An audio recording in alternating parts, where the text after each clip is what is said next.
Oh my god. My mic was muted for the past 2.5 minutes at this point. Well, you know, that's the professionalism that you can always expect to find here on this channel. So I hope you had enjoyed trying to figure out what the heck I was saying for the past 2.5 minutes.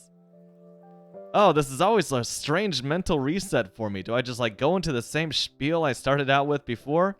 The short answer is no, because I really don't keep long-term memory of these things. I kind of just ramble. But if you want to know what the heck is going on with me doing a Sunday stream today, I can give you the spark notes of what I just heard and what you guys didn't. But yeah, this nice little bay area right here. So Rainfresh can hear my voice even though I was muted. And Balloon Fire, thanks for stopping by, man. Good luck on that CSGO. I hope you're out there kicking butt. Maybe you'll run into Random Swee out there and you guys can team up and just wreck all those noobs. They could be playing Counter-Strike for 20 years. They're still noobs against you guys. That's what I'm saying. But yeah, I think that I want to do like this dock area that I've been threatening to build. I don't know, for months at this point. Yeah, no, fancy bitch. So All fancy and bougie and suddenly- shit. Mikey Ilberry, I just got a little dizzy at the desk. Thank you. Thank you for the sub. 27 freaking months, man. Thank you. Well, Balloon Fire, if you don't have propaganda for the... If you don't have points for the propaganda, if you don't have propaganda for the points, then what are we supposed to do here? You and I were at an impasse. Do you just lurk and let my stream steal your precious Counter-Strike internet connection till you get enough points?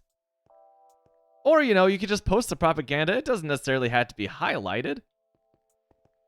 And of course, by points, you mean bowls of chili.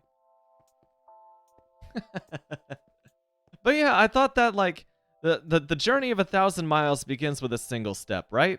I've been learning a lot about that in my my recent running hobby.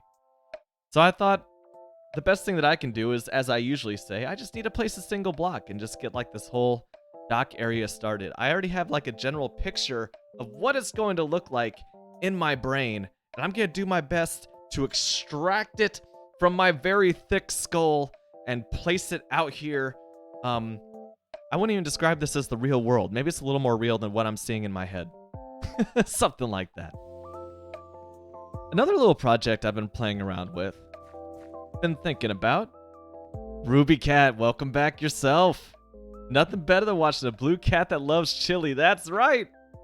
Rainfresh putting this into the chat. You see the blue cat with that beanless Wolf Brand chili. A fine choice there, Rainfresh, my man. And welcome, Micah. Micah is in the new office chair as of 2 minutes ago. A review after about 30 seconds of use. Much squishier on your bum. Nice. No immediate purchase regret. And I gotta say, a nice squishy chair. I think that's what everyone's looking for. I don't think that, like, chairs aren't really like beds. You know, some people like a firm bed. Some people like a squishy one. Chairs, it's just like, well, it's gonna hurt my bony butt in about 30 minutes. I just gotta brace myself. Nobody wants that. So the other project I was thinking about is, this still looks way too artificial. I remember one of the last things that I did before I went on my extended and regretful Minecraft break. No, I regret nothing! Is that this... I tried to, like, look, it's got cobblestone at the bottom. It looks like it's a little more aged. This is still like a super sheer cliff face. And I thought, well, what if I just lean into it? And what if I build like a barrier wall just for this arch and just acknowledge that, yeah, I dug out all this crap. This is man-made. I have no regrets about how it looks, but I think it can be enhanced. And so I have a barrier wall, you know? What do I make the barrier wall out of? Well, what if I still make this look semi-natural? I got to look at the base of the bridge. And the bridge base, I believe that actually uses normal stone. I don't think that's unpolished andesite. So, if I just have the wall use this design language here, kind of just natural, uncut stone, framed by polished andesite, you still get a kind of semi-natural look while acknowledging that, yes, this is very dug out and very unnatural. as Ruby Cat points out. So I think that I've stumbled across a way to, one, maintain whatever semblance of a cohesive design language I have on this world, and also, you know, just giving it a little nod. You see, I don't want to do a dock on the river. I want to do a dock area like right in here. This arc just seems so ripe for a dock of some kind. And there's going to be like a trading area right here, which is perfect because straight off the boat, you get the freshest stuff. That's the idea. I'm also kind of in love with, well, let me finish this first thought. I don't want to put a dock right here just because this is like a river that goes through a canyon. And it's just a sheer wall right here. So I really just want to keep this kind of open. Because like that's the whole reason I dug it out to begin with. And I really am in love with this idea of having like a natural hillside right here. And that's very spacious and breathable as we go up this mountain that will someday be obscured by a giant can of Wolf Brand chili. And then on the other side you have the wall and what will be a village here, like a retaining wall, and a bridge that separates the two of them. I really like that idea. I'm feeling it. And it feels good to feel things looking at this Minecraft world again. That to have that little spark of innovation's giving me too much credit, but at least having half-baked ideas that I can attempt, right? Just a little push forward. So anyways, I was thinking about all that this morning. I was listening to a fantastic musical interview with surviving members of Nirvana and Soundgarden. and for the first time in a very long time, I was like, I kind of feel like just starting up Minecraft and not streaming it. Just like, what am I gonna do with this world? How is this gonna play out? And basically that spiel I just walked you guys through, once with the microphone on, once with the microphone off, is kind of the result that I came to. So I got two fronts. I want to attack this bad boy, and I want to build up that dock over there. And it was about at this moment, I loaded up on stone and andesite in order to fulfill these two goals. That I was like, you know, I don't have a lot to report. I don't know how interesting it's going to be, but what the heck? Let's turn the camera on and see what happens. It's just been a hot minute. Haven't had any regular streaming in quite some time, so why not throw them for a loop one more time and turn on the camera on a Sunday? All right, Balloon Fire has enough points. Today's propaganda, courtesy of Balloon Fire, is always check the price of a taxi because it may be too expensive and you will cry.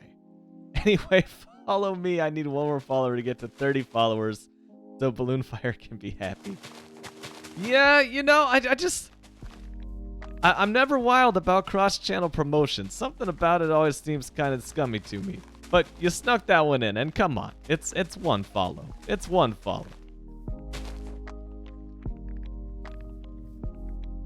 So here's another thing that I was going to do is I was just going to level this out right here. Just give myself a little more level space to work on.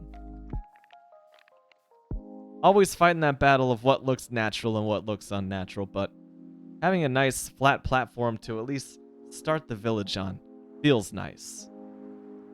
Woo! Oh yeah, this is still pretty laggy in here. All right, Balloon Fire, good luck. Good luck on that CSGO. Not the CGSO. That's a baseball term. I always get those two mixed up. And then I see more spots. I'm like, oh, I could level that off too. There's a certain threshold where my quest for leveling out natural ground just comes back and bites me in the butt. And I always cross that threshold. I've never successfully got right up against it and just like, yeah, that looks both orderly and natural. Oh man, I mean, on one level that's good to hear, Rainfresh, and I'm sorry that I set up the I'm sorry that I set up this scenario where you're in a position to have to miss my Minecraft world. So the giant can has made like 0 progress in the past 2 months. Most because I haven't really been playing much Minecraft in the past 2 months. I went through this prolonged period of just like Minecraft burnout, or just like gaming burnout in general. But here's the can. Here's where we're at on the can. It's still very impressive. I think I'm about like, I don't know, 7 to 10%. I'm gonna say 7% of the way done. It's getting there. I mentioned on my last stream that I was thinking about just deleting this air bridge and instead of like trying to fix it. And now I've come right back around to I can fix this. Because let's make it daytime and I'll explain my thought process here as it just violently shifts back and forth between destruction and addition.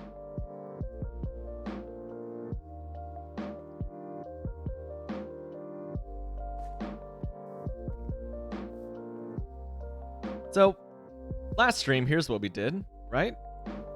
Made this nice little staircase down into the earth. And the staircase goes down into this huge canyon area. Some nice, probably temporary windows. Enjoy the view while you got it.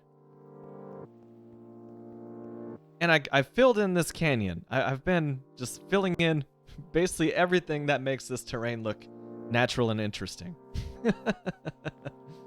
But there's still like this wall here, and I'm like, what if I just tunnel right through and just, you know, have a nice little tunnel? Is it redundant because we already have this? Yeah, sure, but like, ease of use? I don't know. I like the idea of it.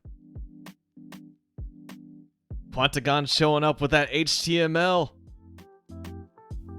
Oh man, even one with the H1, the big header. Welcome back, man. Good to see you. You working on a little web dev there, or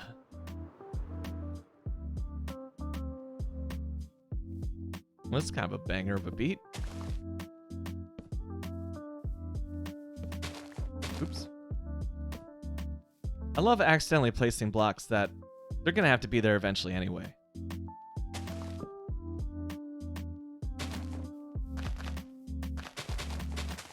So yeah, I've got all these general ideas, and sometimes even just like starting up a stream is enough motivation to like get me to start placing blocks. So this isn't this isn't all about like maintaining a schedule. Sometimes it's just like finding ways to give myself just a kick in the butt to get things going. That's hype, Micah. Building the Shopify store for Koi Coffee. I'm actually I'm gonna be putting in a fresh order for beans. Coffee beans, that is, of course. Here in the next few days, my Koi Coffee coffers are getting low.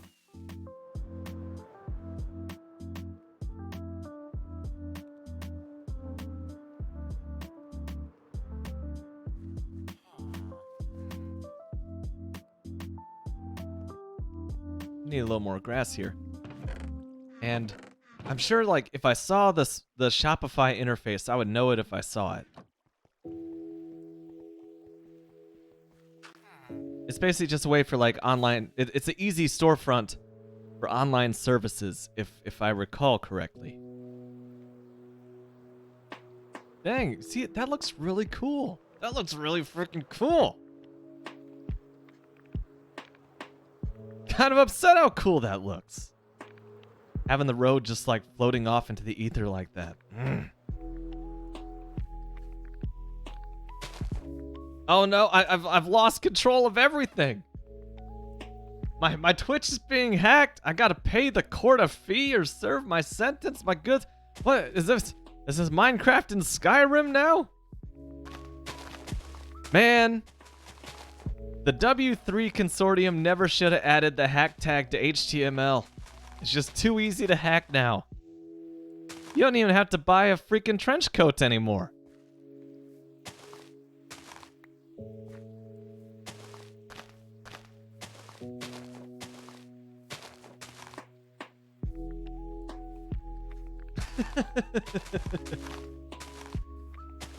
It's true. RubyCat says when we look at the giant unfinished can of chili, we see our failure. But that's the magical thing about being a human being, is that we never truly know our limits until we come up against them. And even then, the extent of those limits, or the lack thereof, might surprise you. And so I needed lofty goals, grand aspirations, a 491 meter can of Wolf Brand chili, just to remind me what's possible. Because I always, it seems like Minecraft, more than any other game, more than most aspects of my life, to be honest, just has a way of, you know, I start projects and I think I'll never finish them, and then somehow I blink and it happens. So I think that the can is going to happen. It may be at a galactic timescale, and I may be like 80 years old in a retirement home somewhere, just rambling like this all day, believing that I have an audience when there's no one around me except a guy gumming some pudding and a nurse to make sure I don't escape out the window. I can not stop now.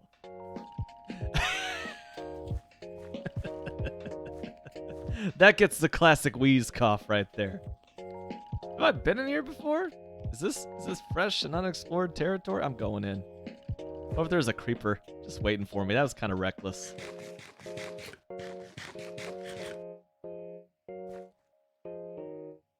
Micah says, I'm not sure when the move to Shopify will happen, but we get several more features by moving, including coffee subscriptions.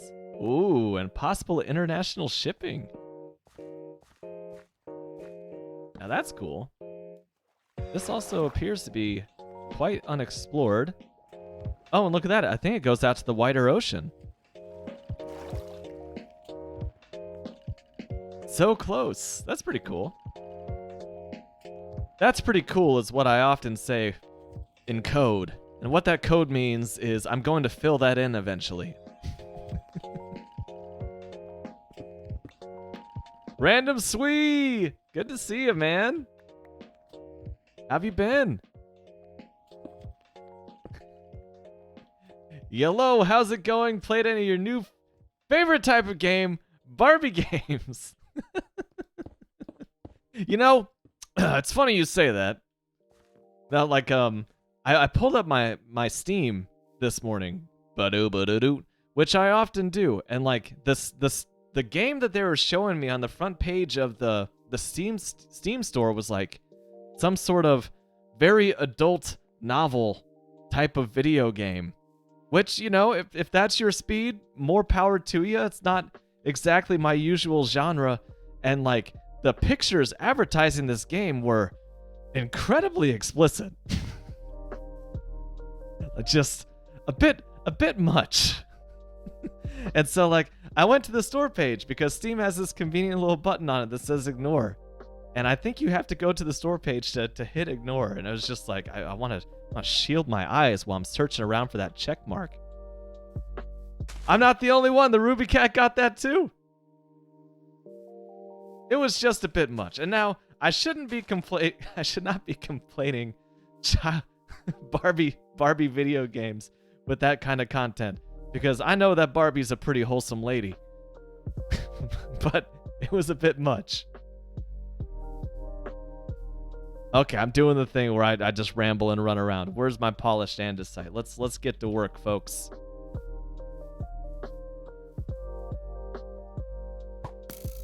Whoop. But let me see. Random Sweet. Have I played any of my actual new favorite type of game? I've been playing a lot of Spider-Man Remastered on my Steam Deck. Most because I keep having that crashing issue that we saw on stream on my desktop. So the Steam Deck is like my only stable way to play this new video game. And I'm enjoying it. Story's pretty good. I have my beefs with it. It's do I start with the beefs? That seems kind of unfair. The story's good. The graphics are incredible. The voice acting is nice. And I feel like I'm setting up that but statement. Like, I can't help but like get into what currently has me a little miffed about it.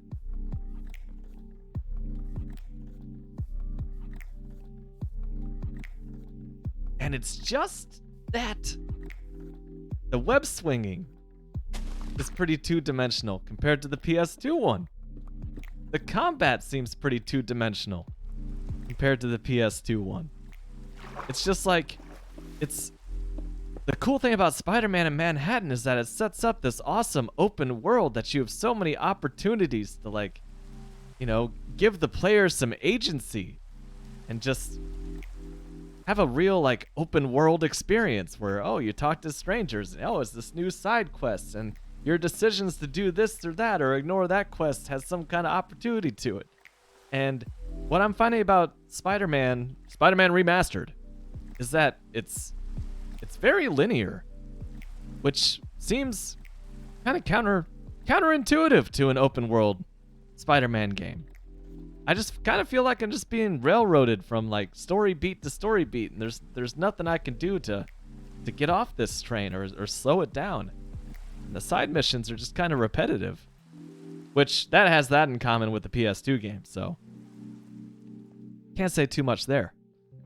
That said, like, for all the button mashing that the combat is, it is pretty satisfying. Like, it's fun to like push buttons and dodge at the right time and see Spider-Man whirl around a group of baddies who are trying to beat the snot out of him. But it's not exactly deep. I think that's what I'm trying to say.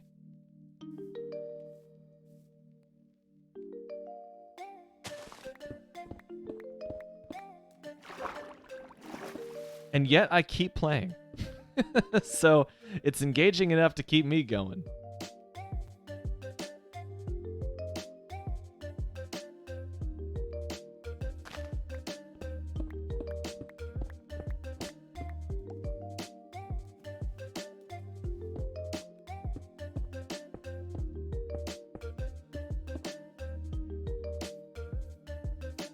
There we go.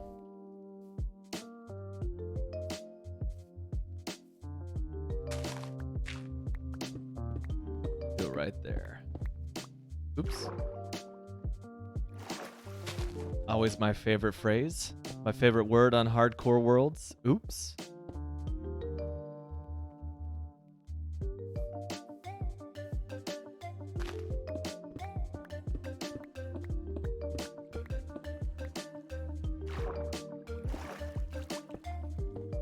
And what I'll do after I get these polished andesite pillars in place in the wall here is that I'll even this out. By even it out, I mean just turn the walls entirely into stone brick. Get that combination of nature and artificial. Haha, the old hydrate. All right. Cheers to you, Random Sweet.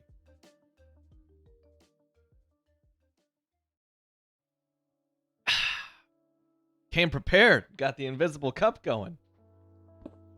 I've been needing to hydrate these past couple days. I had the one big training run before my half marathon in a couple weeks yesterday.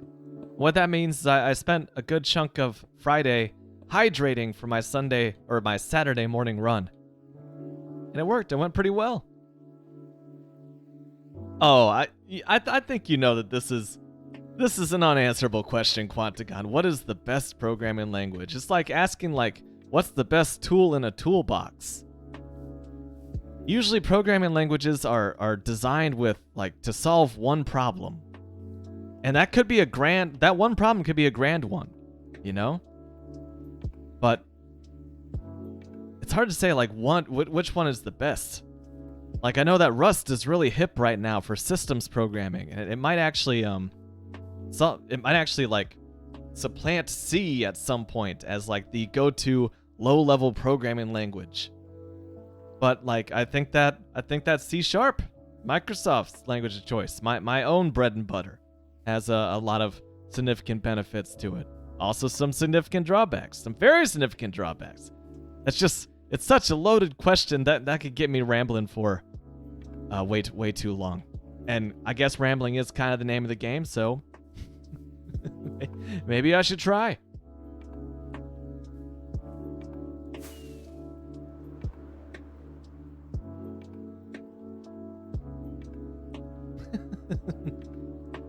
I would typically I would dissuade someone from trying to push to production on a Friday through Sunday. Like, let that be Monday's problem. Or have a test server going. if that's even possible with your setup. Okay, I see something here.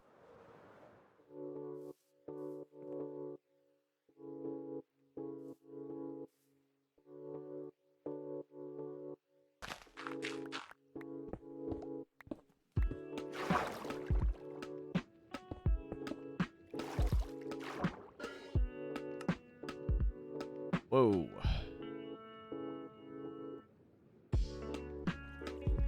There's my andesite.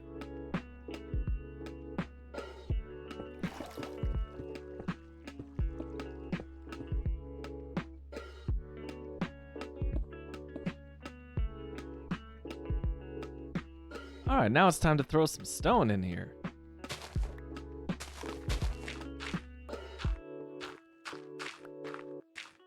Let's give me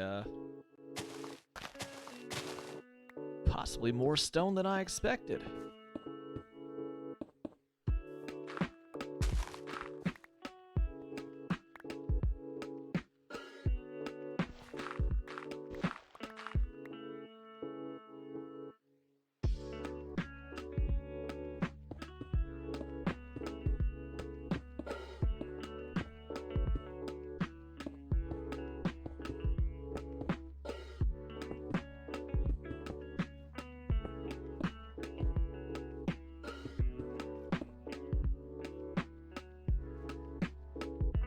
See, that's nice. It clearly looks man-made, but natural materials, just like that one frame right there. Oh yeah, I could see it. Maybe like add the occasional unpolished andesite straight from the ground into these walls, just to give them a little bit of texture. Especially like more towards the water. Because, you know, there's gonna be, is it buffeted? Is it buffeted? All you can eat by the ocean waves.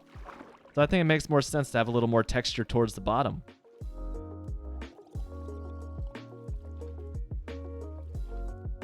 What is up there, Random Sweet? I missed your latest message, did I? What about the Barbie games? And I hydrated. What? I'm not sure if a message came through there, man.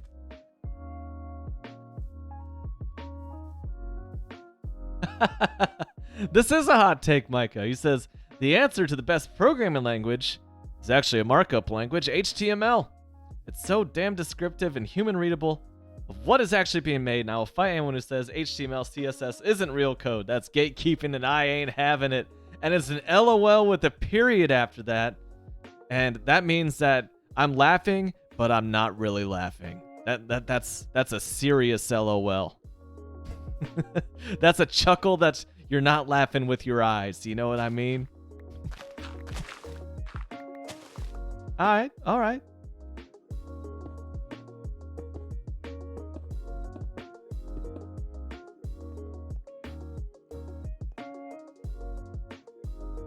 want to get down there. You know I want that random block that I don't need. Oops.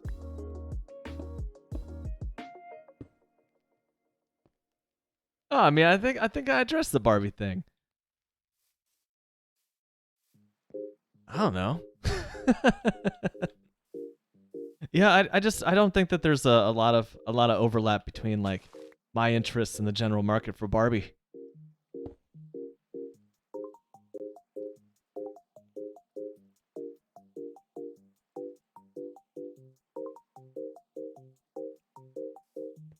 And then I think to top this off, I'll have polished andesite stairs.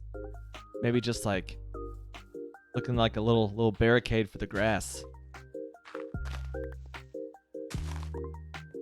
I think that might be good.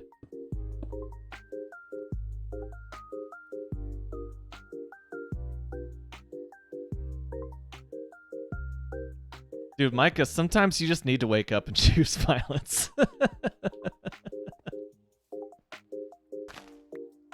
Sometimes you don't have a choice.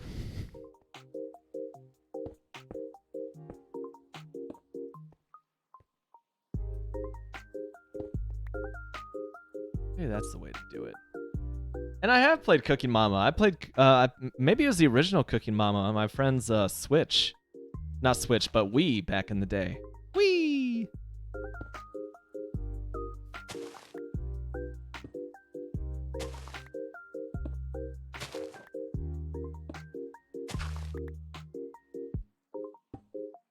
The PETA edition of Cooking Mama? Is that a thing? That's gotta be like a meme, right?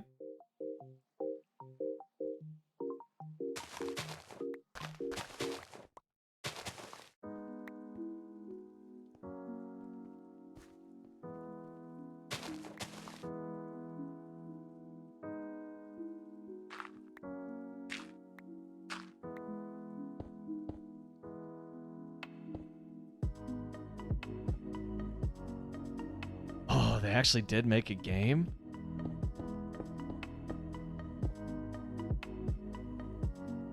What am I doing here? Am I just raising it up by one? Yeah, I guess I am. I just looked this up on Wikipedia. PETA Cooking Mama. Of course, there's speedruns of it. Oh, they made satirical browser games.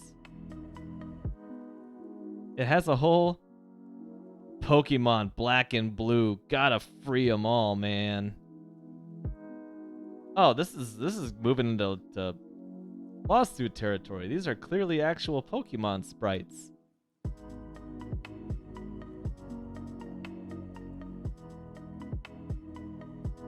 Wow, so various PETA parodies have been made based on games such as New Super Mario Bros. Cooking Mama 2 World Kitchen, New Super Mario Bros. Wii, which is now very old, Super Meat Boy, Super Mario 3D Land, Pokemon Black 2 and White 2, and Pokemon X and Y. Well, it's nice that they threw Super Meat Boy in there and didn't just exclusively beat up Nintendo. Oh, so they made Flash games going as far back as 2001.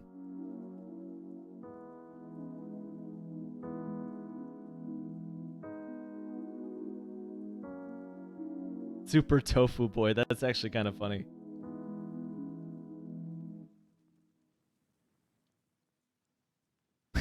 Micah pointed out the Pokemon game. Blue Maxima's Flashpoint. It's a web game preservation project. Oh, I've heard of projects like this. Yeah, I think how I feel about it seems like it's summed up pretty well in their first paragraph here, in that, like, such a huge part of that era of the internet is wrapped up in Flash games. And of course, Flash Player was, killed off by Adobe, rightfully so, in my opinion, in, I think, like 2020, maybe? Press download on the site. Like, I don't usually... I download things from repositories, man. I don't really download things from websites. Download Flashpoint.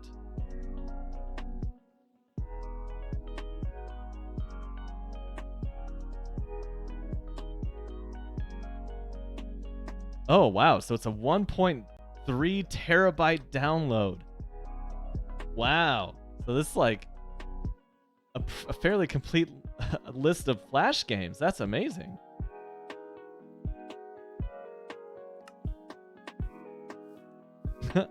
I got sunburnt last weekend, Gilberry. That's unfortunate. I dodged sunburn basically this entire summer until I just went out for a few hours on a rented boat with my family, and I forgot a hat, and my forehead got sunburnt. It wasn't too bad. And I hope yours isn't too bad either. My gosh, dude, I don't even know if Newgrounds content is meant to be seen in 1080p. I'm not even talking about from like a technical approach. I'm talking about just like the pure nostalgia factor of it. Seeing that on like some cramped CRT screen. Oh, it's taking me back.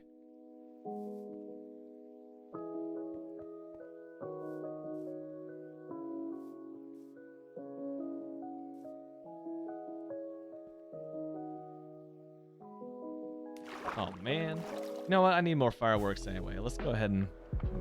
Jimmy Neutron got a blast.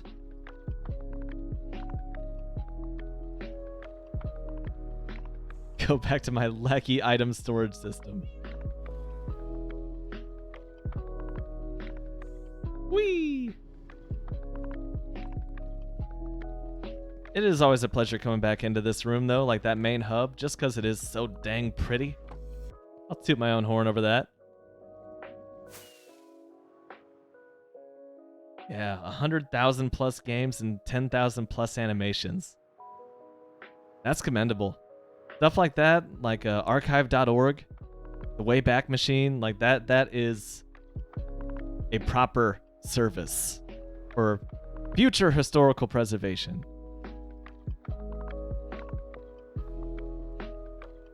Is there also a pile of crap in there that does not deserve to be preserved? Perhaps.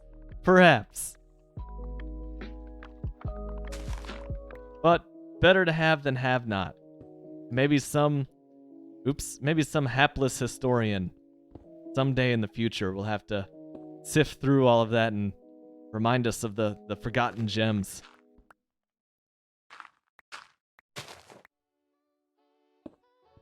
Oops.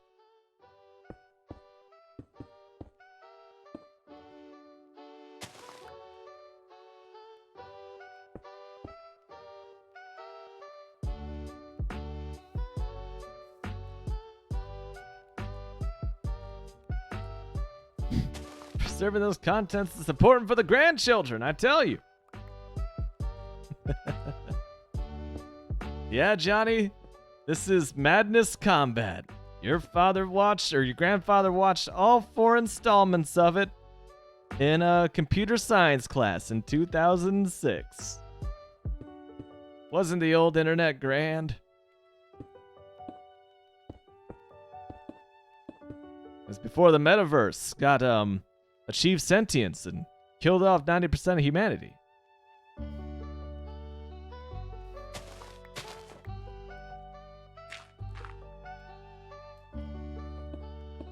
Oops. Still oops.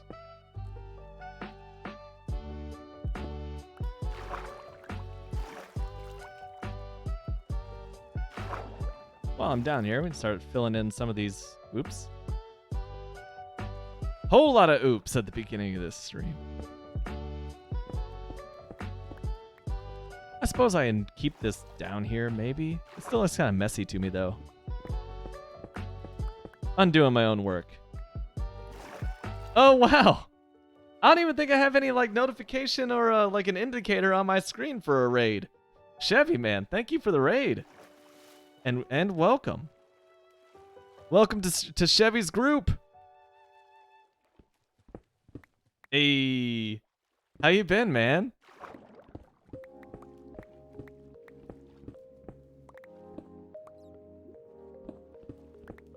So I got some delicious leftovers that cured my hunger earlier today. Rain fresh. Zeta made some delicious goodies for a poker night last night. Neither of us are card players, but actually I walked away with the W. Cause like I only have a base understanding of the rules of poker. Like I sit down at a poker table and like I look at the cards in my hand and I'm like, what? I don't even know what cards are coming out. How do I know if this could be good or not? Which of course is like the whole idea of the game. But like, so what ended up being the last hand of the night, I looked at my hand and it was kind of crap. At least my understanding of it was kind of crap. And so I made a move to fold. Just like, you know, take my chips, whatever. I'm not going to win this hand. I'm out. And the guy across the table from me goes, well, you know, you get a free check. You know, you can see what the next card is before you fold. There's really no strategic advantage to folding right now. And I said, okay, that's cool. I'll take my cards back. And we checked, you know, and there's a card gets flipped, and basically I needed a 7 of some kind in order for my hand to even make any possible sense.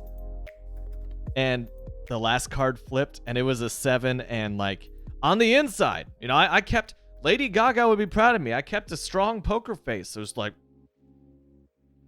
you know, it looked like I was holding in a big fart or something.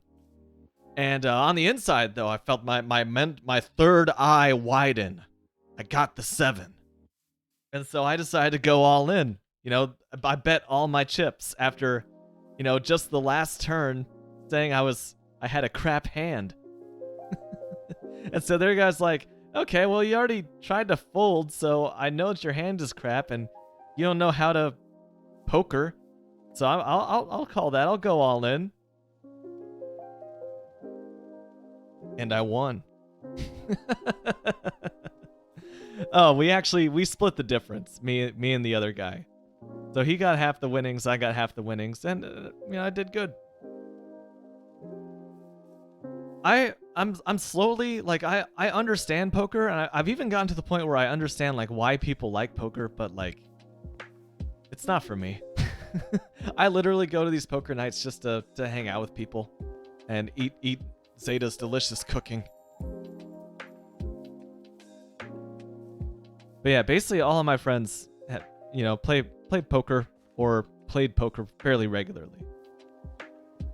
Yeah, I was proud of it. I walked out there grinning. I think the other guy wanted to strangle me at first, but hey, that's cards, baby. Just get into a nice bar fight, you know? Big W indeed. Only game that Random Swee remembers from Flash times. Camper Strike. Yeah, I don't remember this, but oh wow, it's like a full-on Counter-Strike in the browser. That's pretty cool. Oh, camper like camping. Yeah, that's pretty cool, man. That's ambitious.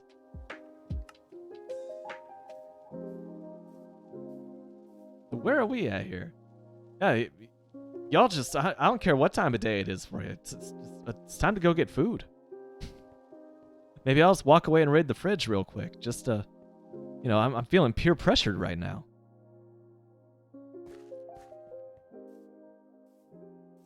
So this, I believe, is where I need to get some polished andesite stairs going. And this is so nice. I'm actually using this tunnel / staircase in a functional way. Feels good, man. Polished andesite stairs. There we go. 4 a.m. Yeah, dude, when I get those hunger pangs that past midnight, I don't even turn into like a gremlin or whatever that story is, you know?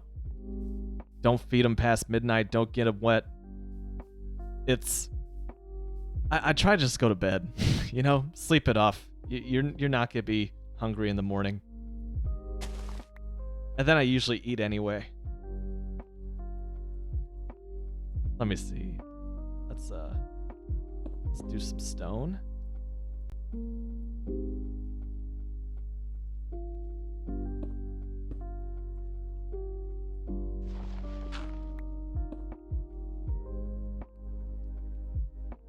Dude, you woke up at midnight? You're just like planning on starting your day? Oh, madman.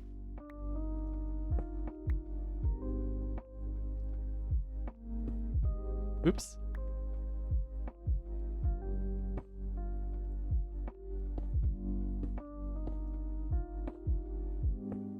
So I think that this will create a nice border for the fresh stone I just laid down.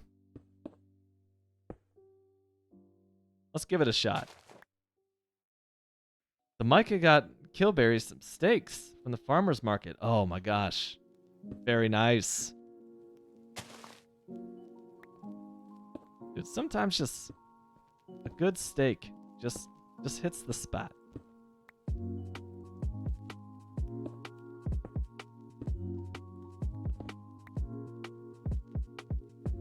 Zeta made tiramisu, chicken pot pie, and like it's some fancy bread with some roasted garlic in it that I can't remember the name of. I think it was Italian.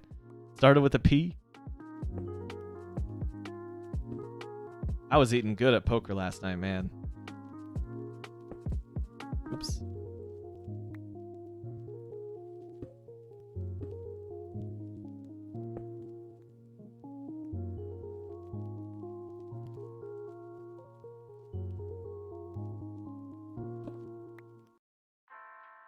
Oh, I think that's it. I think that's it, Kilberry.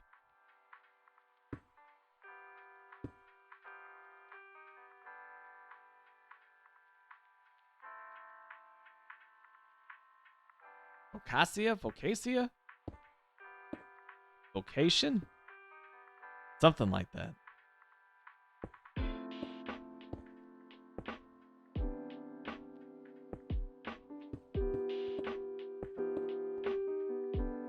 It makes sense to me that I keep building this part up, so I'm gonna go ahead and raise this up of just a hair.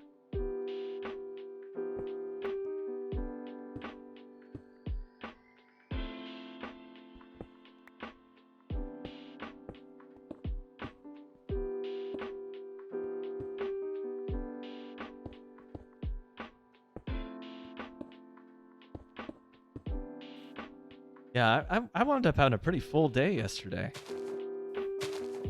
Got up at 5:45 willingly on a weekend.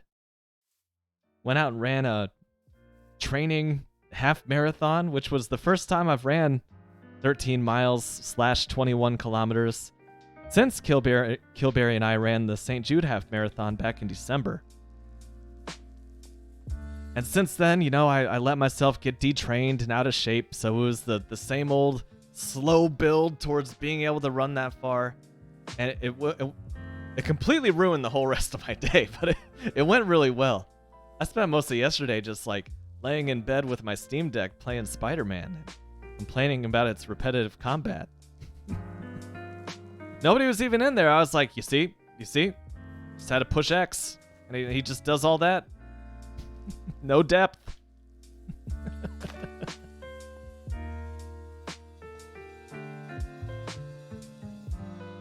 No, I had like my first like fitness-induced headache in years from that.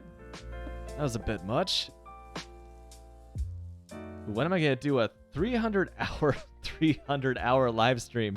What is that like? It's over 10 days, 12 days. Oh my. That is definitely going to be us post St. Jude. Like we can have all of these grand plans for what we're gonna do after the marathon and half marathon this December, but what it's really going to come down to is we're going to settle down in the first comfy chair that we see and just kind of waking snooze for a few hours, I think. Go to bed at like 3 p.m. Just done. Oh, why do we do this to ourselves?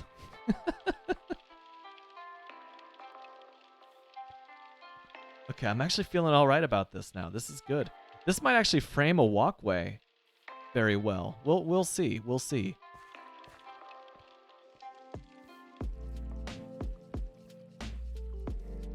Look at that. Kilberry's already completely on board. But I feel like that's exactly how it's going to play out. I forget just like how daunting the half marathon distance is. Like at pace. Yeah, there you go. Yeah. Micah and Zeta can just roll around town, find themselves some things to do. Kilberry and I will just grab some tortas, which, as she told me yesterday, is actually Italian for cake. Which makes sense because it's rich. It's a very rich Mexican sandwich.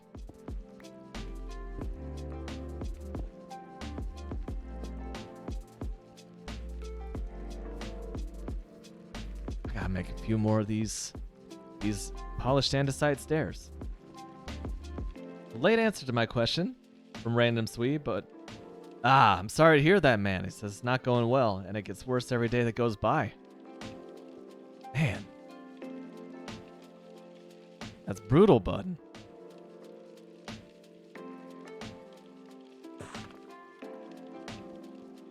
Some noodles and nachos.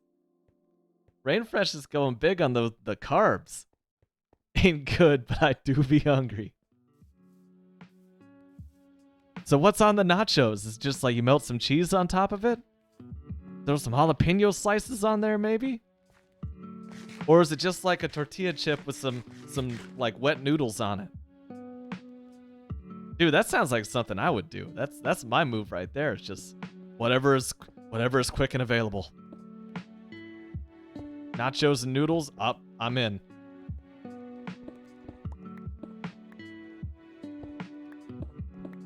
Just the cheese and chips. Dude, nothing wrong with the basics. Like I said, that's kind of my speed myself.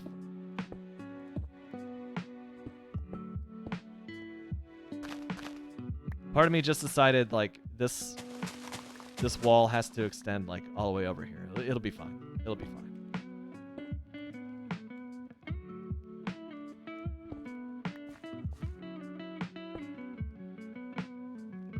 Perfect. Bro, noodles and nachos in one go? That crosses the line for Rainfresh. Nah. I don't know, man. My stomach is just a garbage dump. If Zeta was in the chat, she could attest to this. I can eat basically anything and find it enjoyable. Mostly because I eat it so fast, of course, that I hardly even taste it on the way down.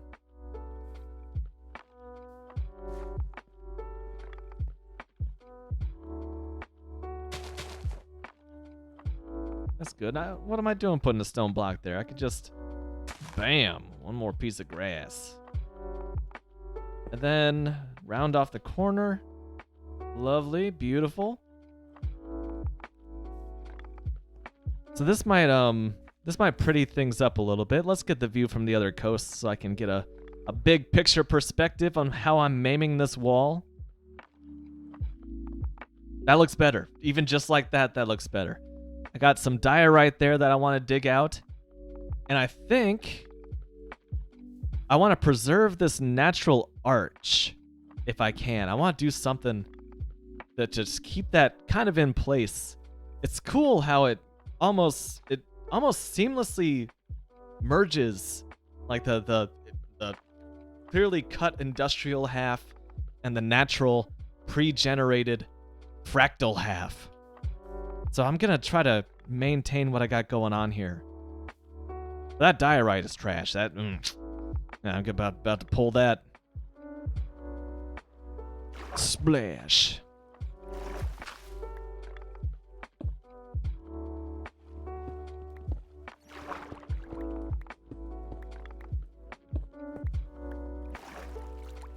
Also, I just think that like nachos and basically any tortilla dish in general, because, you know, tortilla chips, that's how I'm linking those together.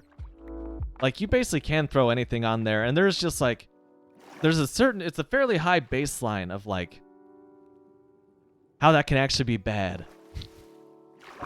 You put anything on a tortilla or on a tortilla chip, just that's the good stuff. It'll somehow make it work. Just like the salts. The crunchy texture of it covers up like any sliminess that might be on whatever is sitting on top of that tortilla.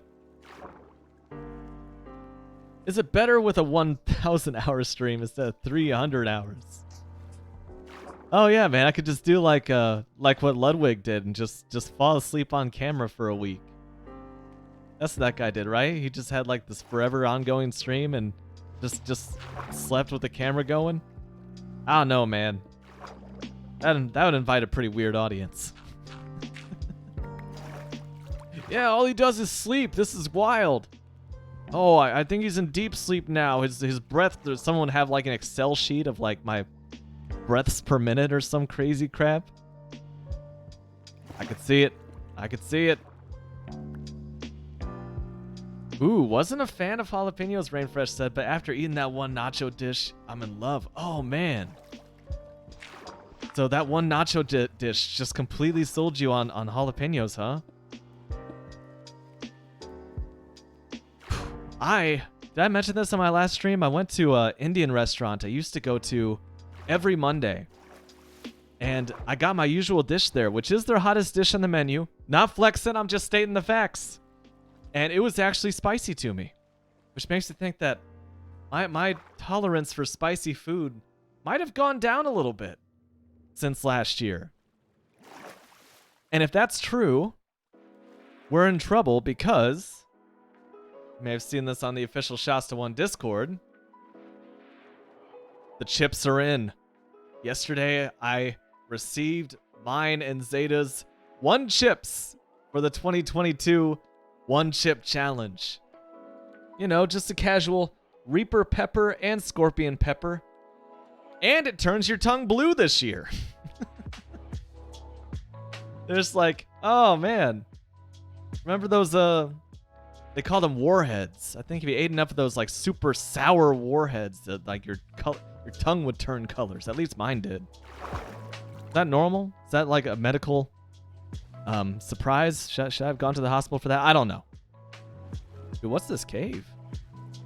Ooh. Okay. But yeah, man, one chip challenge. So I will be eating that 1 chip. Zeta, myself, and our friend Beavers Rules, who you see drop by the chat, hangs out in the official Shasta 1 Discord. We will be eating those live next Saturday, September 3rd. Where is the summer gone? At probably around like my usual streaming time. We'll see. We'll see. And yep, we'll be eating that 1 chip a piece, and we will try to survive an entire hour without food, without drink. I'll have the hydration award on my channel turned off for that one. Apologies to Random Sweet in advance. I gotta go an hour without taking a sip from the invisible cup. It's probably gonna be like 3 hours from now, but next Saturday. So that's 7 p.m. U.S. Eastern Time, which I believe is +6 UTC, or UTC is +6 from that. So about like 1 a.m. Paris time. That's one that I think I know off the top of my head. I will keep you guys posted well in advance for once on the official Shasta 1 Discord. Once we finally have a time nailed down for that. I just have to coordinate with more people other than myself, so we got to make sure that all 3 of us are on board. I have 2 webcams, so I'm playing around with the idea of like a 4-quadrant screen where I'm in the top left, Zeta's top right, Beaver's Rules is in the bottom right, and in the bottom left quadrant is going to be the timer. How long we have until we can eat food and drink. And yeah, that'd make like me a little smaller, but like this is truly a 3-person co-host. It's an experience. Trial by fire. So let me see. That would put it at about, that'd be like 1:22 a.m. over there in Sweden, I believe, Random Sweet. So it'll be a late one, man.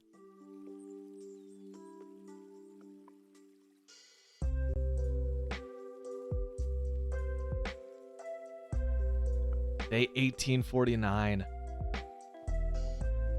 But yeah, I just watched Tony Hawk. He was on the Hot Ones channel, and Tony Hawk and the host had one of these chips apiece, and they made it 5 minutes. And Tony Hawk was like, well, I'll start with the host, Sean Evans, a guy who has a lot of experience eating spicy food. He could hardly keep it together, which has me kind of worried, because he eats a lot of spicy food. And Tony Hawk, though, he was just like, yes, I feel slightly flushed. Like, he took it really well, which has me hoping that, you know, maybe as a fellow skateboarder at a far worse level than Tony Hawk, hopefully I can take this chip at also a far worse level than Tony Hawk. We'll see.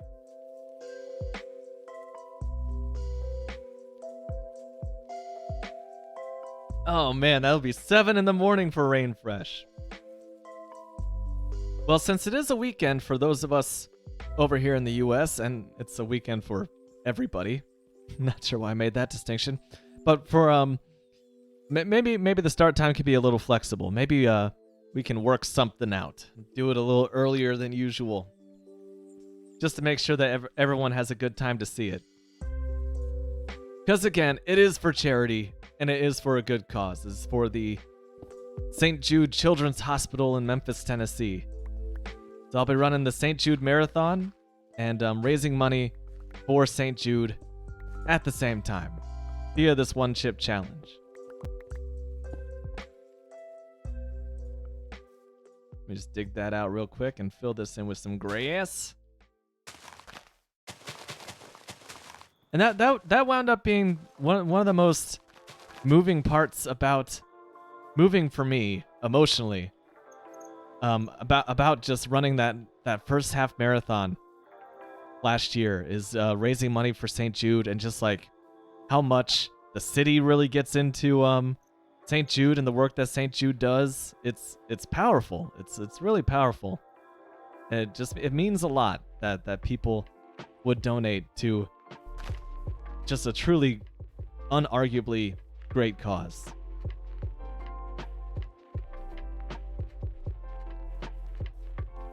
Every day is an off day for random Swee. Homesick. Don't know what's called in English. Can't work and so on. Yeah. Just like extended sick leave, I think is how I would put that in English. Oh man, Rainfresh knows the Scoville scale? Well, let me tell you. What is this thing on the Scoville scale? Does it say on the box, or am I gonna have to look this up? I think it's somewhere in like the 2 million range. So again, it uses Reaper peppers and Scorpion peppers, which both were at some point the hottest pepper in the world. So let me look this up. Packy One Chip Scoville 2022.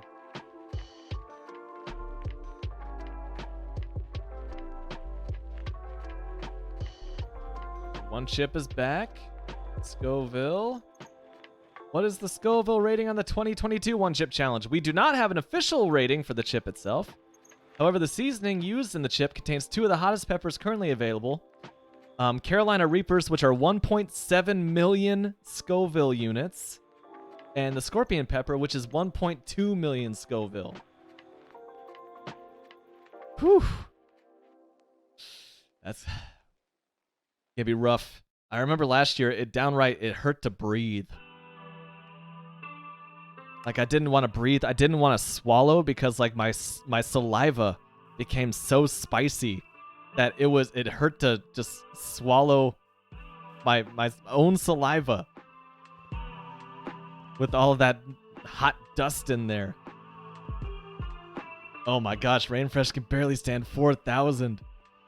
It's got to be a logarithmic scale. Like, it's not a linear scale. So it's not like, I'm eating the equivalent of, I don't know, trying to do the actual math in my head. Well, Quantagon, good to see you, man. Thanks for stopping by, and go repaint that door. I'm sure it'll look like a brand spanking new portal once you're through with that. Level that out a little bit. Yeah, I was gonna be down here. And is there anything else down here that I need to clean up? It's so brutalist. Like, it looks very, very like 1970s. Oh, there's some freaking gravel right there. I can't do that. I like this. That kind of helps with this like natural arch. I think just that right there I need to clean up. I don't want to overdo it, but I think that right there, and that stinking gravel, man. Pew! So yeah, we will be on stream for the full hour. And I gotta think of an incentive. Like, if I don't make the entire hour, then I gotta like donate some obscene amount to St. Jude. But like, that messes my motivations a little bit, right? Here's what I've been wrestling with today regarding that. Like, should it be a higher donation if I do make it, or if I don't? Like, I want to have motivation to make it all the way, but I also want to donate money to St. Jude. I've already, bought my race ticket and did a separate donation on top of that so far. But maybe I need to, I gotta think about my personal incentives.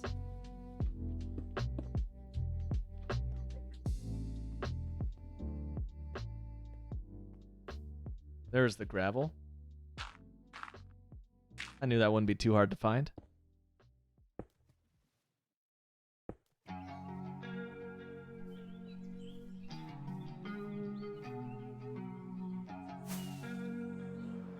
Let's fly up by the Wolf Brand can.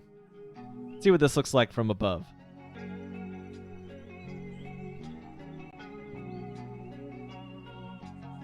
Yeah. Yeah.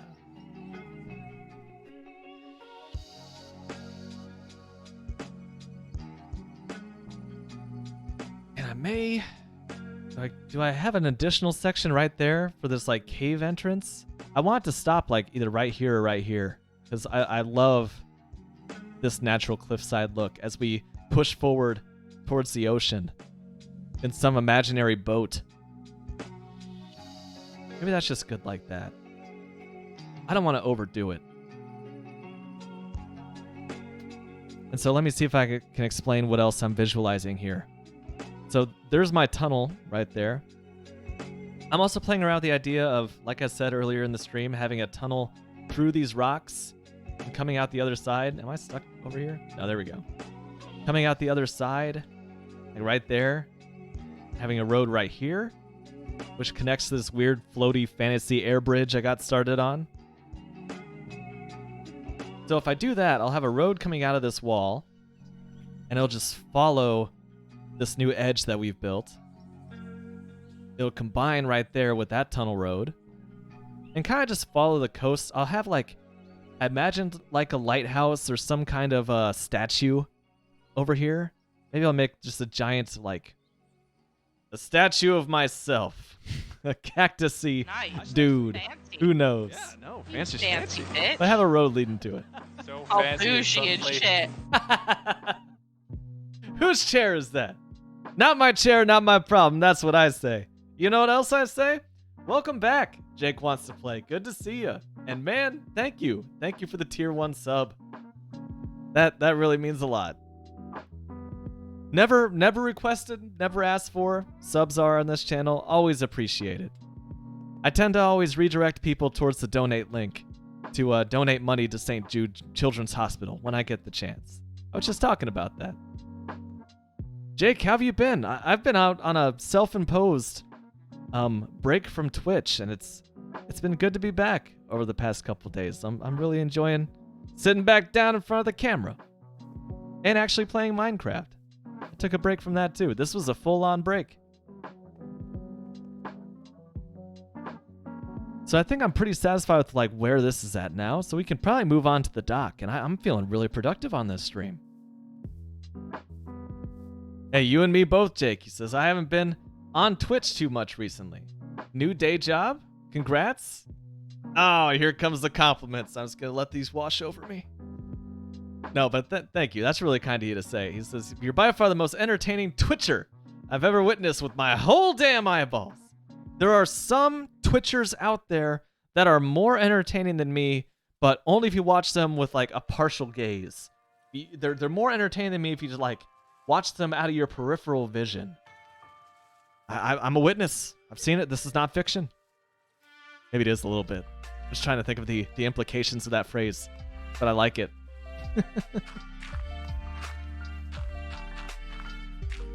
I was I spent a solid hour sitting at my PC desk today before I started streaming, just considering streaming. I was like, oh man, I had a big energy draining day yesterday. I was like, I don't know if I could like pull out that Twitch energy, and I don't know if like it would be an entertaining stream if I didn't have that Twitch energy. And then I was like, ah, screw it. I'm burning too much time. Jake says, I've side-eyed plenty too. They're okay, I guess. The old Twitch side-eye, like, that's even a step beyond lurking on a Twitch stream, you know? It's like, yeah, I'm lurking, and I'm also not fully looking. I guess that's actually a pretty common use case of Twitch, is having it like on a second screen or something while you're doing something else. I wonder what percentage of Twitch, like frame by frame, is actually side-eyed versus like full on, I'm grabbing your entire attention. Who knows? Who knows?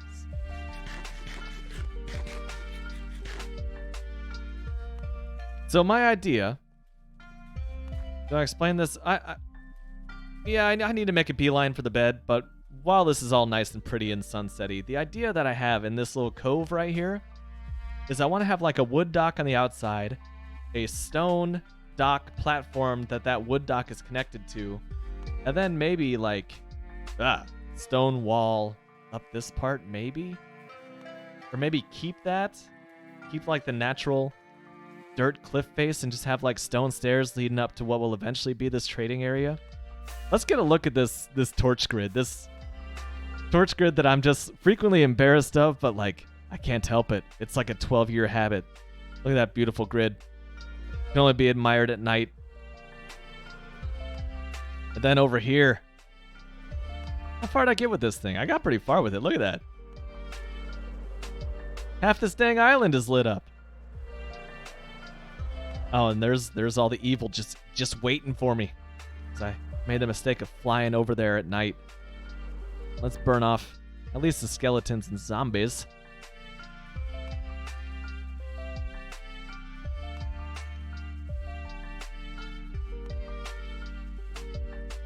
Day 1850. Missouri Compromise. That's what it was. That was a tumultuous time in United States history. You know, really just filling up the powder keg that led to the American Civil War. Marcia, it's been a while. Want to throw up one of those, Shasta Fact moments? Oh, that was magical. That wasn't even a loud Shasta Fact moment. That was stealthy, baby. I like it. Okay. Let me think about this. So something I have to do with this wall, as I said, I wanted to mix in a few pieces of andesite in there, just to make it less. You got to break up those repeated textures, but in a subtle way. You know, you got to walk that walk. Marcia forgot her Twitch password. I know. So sad. Yet she can still operate the Shasta Fact moment, just like a pro. So Rainfresh, I am not a soda drinker. Like it's not really my thing. I see it as wasted calories, and I think that the diet versions are just kind of there's some kind of chemicals in there that I don't trust. I don't know. I just can't think that it can be all that good for me. I really have no rational basis for that feeling, but I just get that feeling. But we brought people over here for a party a few weeks ago, and one of the people just exclusively drinks like full-on sugar soda drinks. So I bought like a 12-pack of Coca-Cola Classic, just so make sure he feels welcome and has something to kind of sip on and do the King of the Hill while we're all enjoying our hydration of choice. And anyway, he got sick that day and he didn't show up to the party. So we've had a 12-pack of like Coca-Cola cans just sitting in our fridge. And every so often I'm like, all right, I'll pop one of these open and see what the magic is. I was concerned that I needed a little chemical assistance to get my energy levels up to justify a Twitch stream, and I don't know if I did or not. Now that I did crack this can of soda open, I'm not sure if maybe this was in me all along. Or maybe it's just the combination of high fructose corn syrup and gratuitous amounts of caffeine. And I am currently dressed as a can of Coke. I got the red going on. Got the white script. Enjoy the Shasta one. Caffeine is Killberry's Excuse me, that's a soda burp. Gross. That's how you know this is live. Caffeine is Killberry's chemical of choice. Amen. As a prominent coffee drinker and koi coffee drinker at that, caffeine is indeed my own chemical of choice.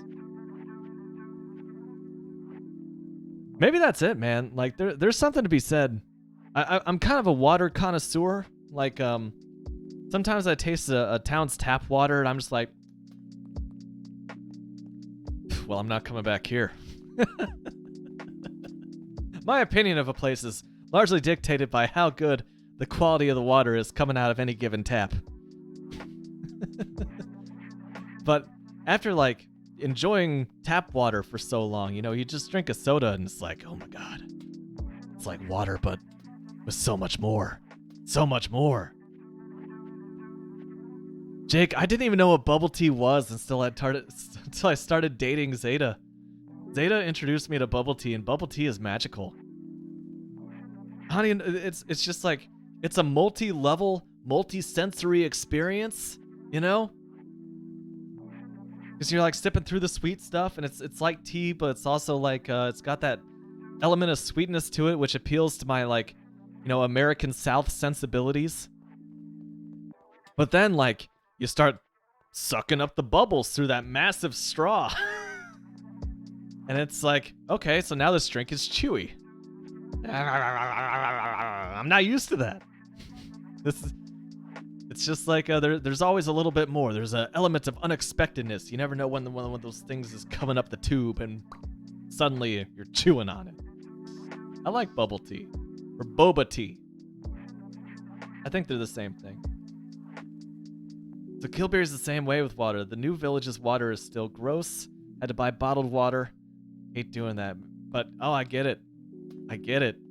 Like, a place that has less than mediocre tap water, just like, it dissuades me from actually drinking, like, normal water. Like a thirsty human being. So I get it. Jake says, dude, if you ever visit Scotland and try the tap water, you will never leave. Oh my. Ooh. Well, I mean, I made this a competition, but no, I would love to try Scotland's tap water. I was unaware that Scotland had a reputation for their tap water. Or maybe, you know, maybe it's one of those best kept secrets. You know, the Scottish tap water mafia is going to want to break your kneecaps for letting this one out on a pretty small Twitch channel. That sounds exciting. It's one of the points of pride in my particular city here in the U.S. that we're considered to have excellent tap water, and I agree. Drink that, well, as you guys see, drink that stuff for days. Look, the water in Shasta USA is so pure that it turns your cup invisible.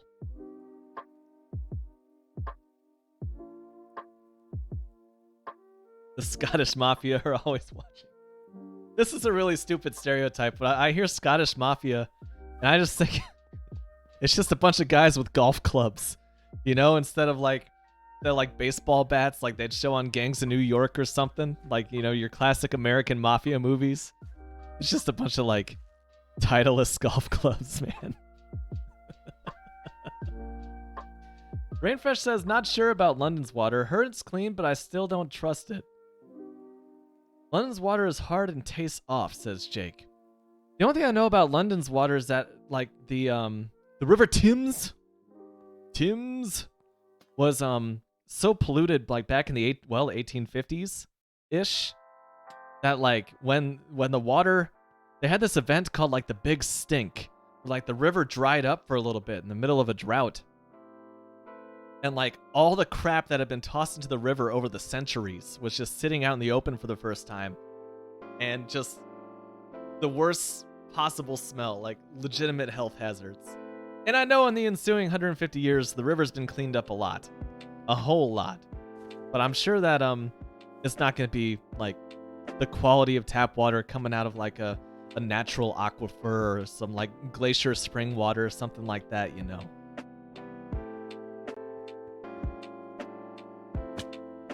And they can't get any water from Scotland because that mafia just keeps it under lock and key.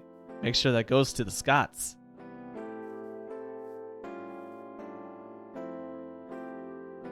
I'm still chuckling about that.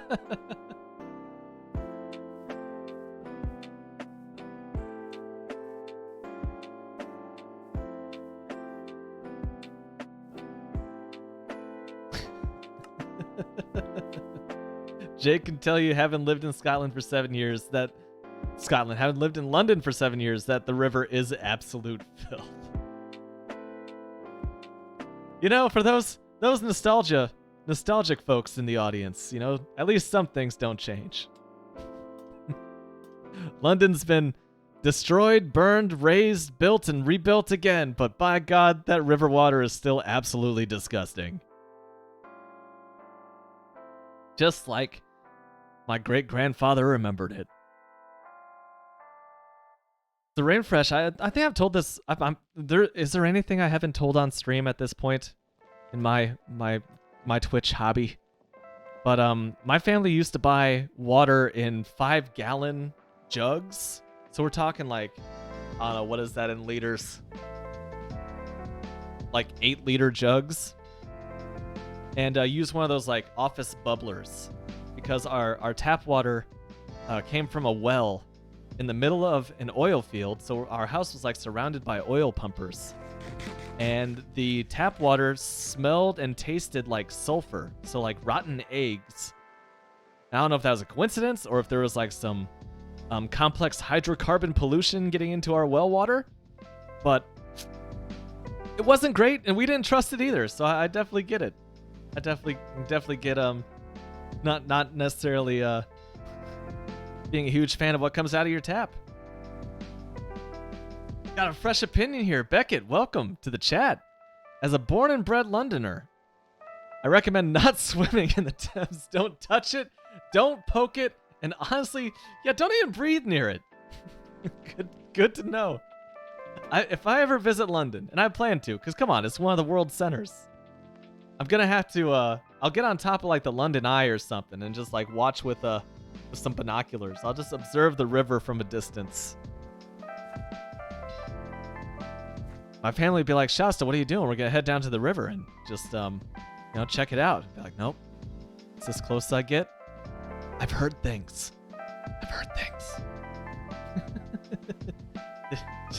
Do you and your family ever gather around the bubbler every morning for the conversation? Yeah, it's funny. I grew up in a very corporate family, so my pajamas included slacks, suspenders, and a full-on tie. And all the women in my family wore power suits in the morning. And we didn't even talk to each other at breakfast because we didn't have water with breakfast. We had like coffee. And then after breakfast, we would get thirsty because, caffeine's a diuretic. So the whole family would gather around the family water cooler and just get those plastic cones, just have a sip, and then be like, hey, so what'd you do this weekend? You're not going to believe this, but I did the exact same thing. It's like we were in the same station wagon. Sip. Oh, that's awesome. Anybody who's a friend of Chevy, that's a friend of mine. Neighbor, that's amazing. How long has it been since you had a big, thick, steaming bowl of whoop rat jelly? Well, that's too long. Well, Beckett, I'd like to give you a formal welcome. Thank you for the follow, and welcome to the One Can Wolf Pack. I appreciate it. Hope you feel welcome here. I don't play a lot of Sea of Thieves, although I do enjoy watching Chevy play. He's just a good guy, man. I like something I've told him to his face, or whatever the digital equivalent to that is that Chevy just has a really enjoyable, voice. I think that's a serious benefit for a Twitch streamer.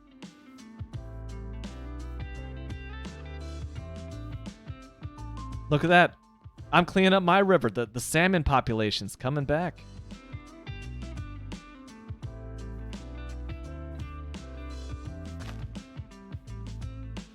So, I think, before I started thinking about rivers that you could light on fire... Right. The stone that I was going to be able to use.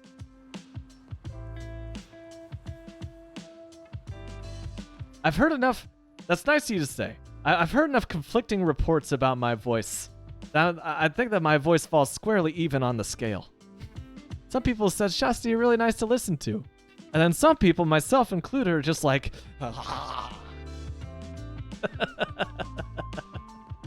stick behind the drums there. Keep that vocal mic as far away as possible from that guy. This sounds like some Weather Channel local on the 8s. Like these stream beats. The Weather Channel was like way ahead of their time when it came to their local on the 8s weather forecast. You know, meaty music. So do I really?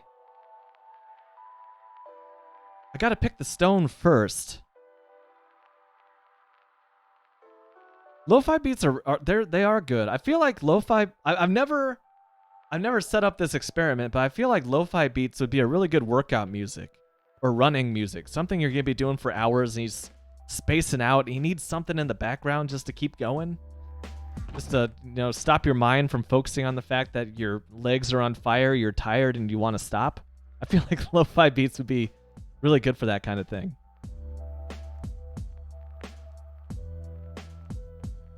So if I use stone like this down there, it wouldn't even look deliberate.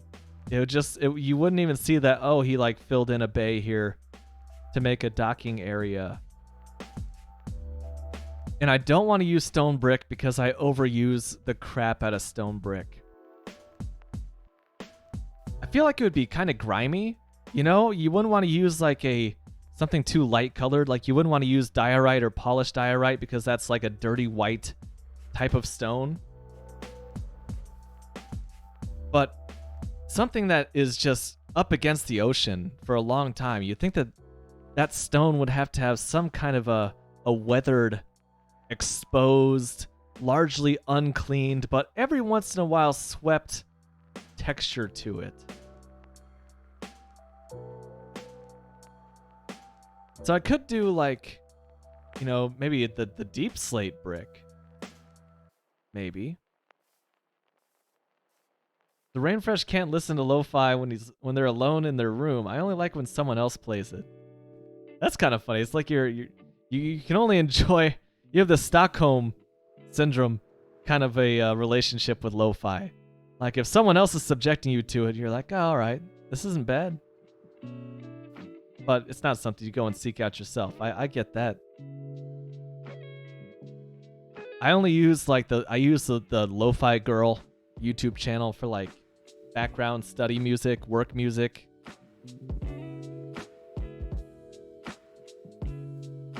So this is my casual Sunday stream, so it's pretty loose what I'm actually working on today. All of my streams are casual Sunday streams, no matter what day of the week it is, but I digress. So I just finished up this little like retaining wall to make this look not more natural, but more deliberate. And what I'm doing now is here's my options. I could make a road that runs along here, runs along our new retaining wall. I could tunnel through this to connect the road on the other side of the bridge and give us some foot traffic here. Because there will be a road here that connects right here and follows the coast all the way to what may be a lighthouse, what may be a statue. I'm really not sure yet, at the end of this peninsula where the river meets the ocean. And then the other project, probably the one that I'm going to work on next, I still like doing the mental gymnastics, is I want to have like a stone dock area, like a freight unloading area that also has like a wood dock on the very edge of it. So you step off the boat, you're on wood, you go a few steps in, you're on stone, and there's a stone staircase that's pretty wide that's right here.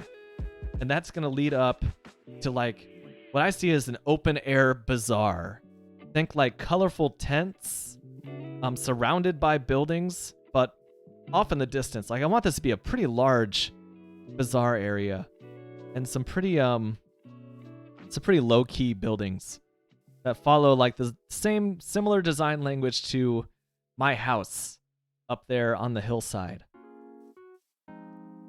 I'm really entertained by the idea of having something a little more like loose and pastoral on this side of the river.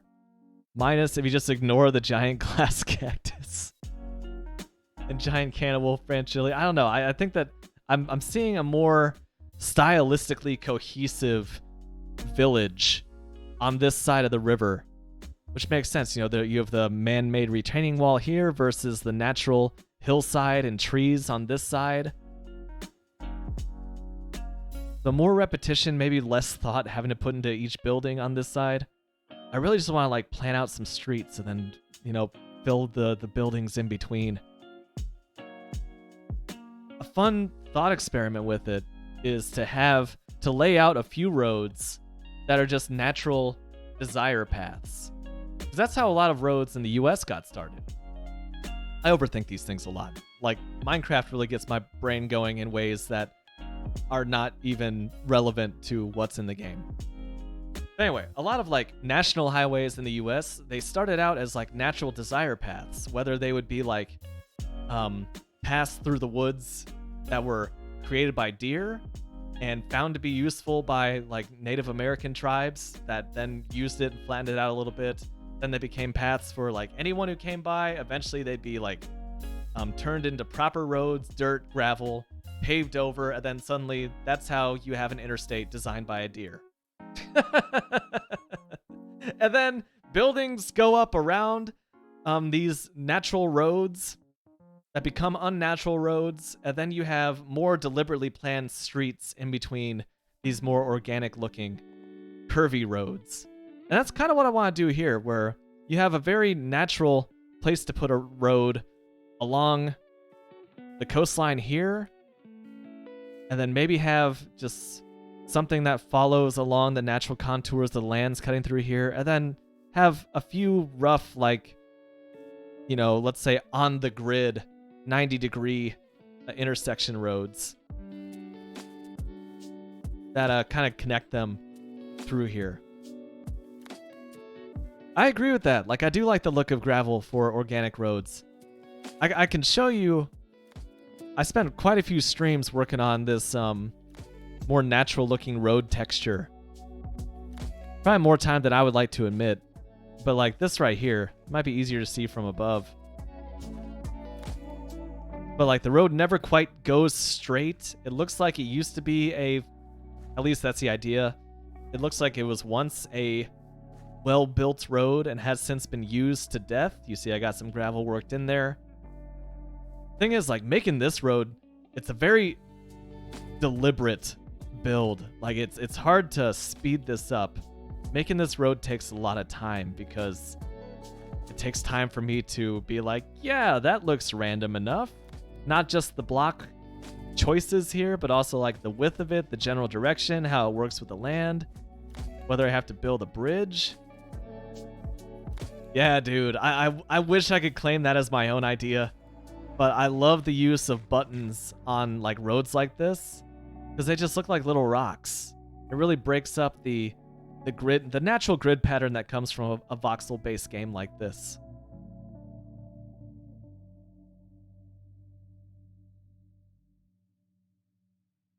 Day 1852.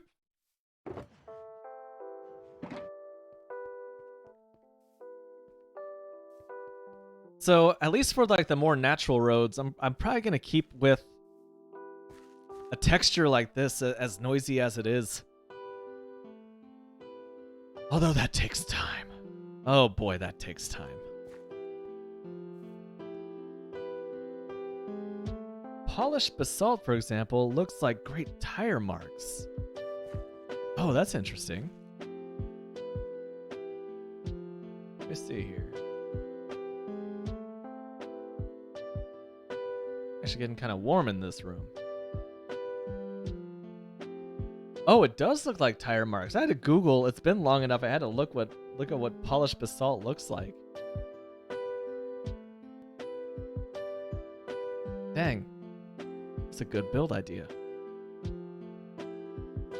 Tell you what, I am going to take a brief 2-minute break, and I will be right back. I gotta cool down. I'm getting a little toasty.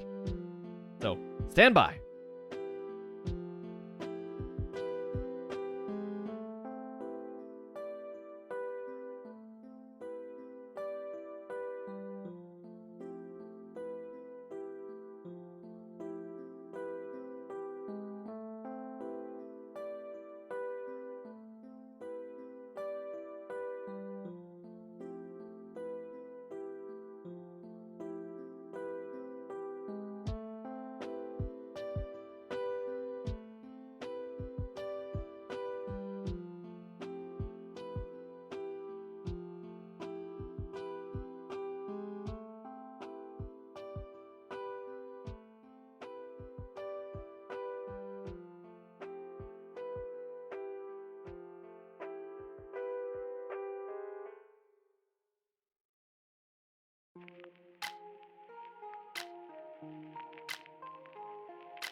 Hello? Did I make anybody jump? Didn't expect a human voice in your headphones or speakers at that particular moment? I try. So, what'd I think of while I was away? Standing in front of the air conditioning vent, just cooling down, grabbing a glass of water? Not a lot.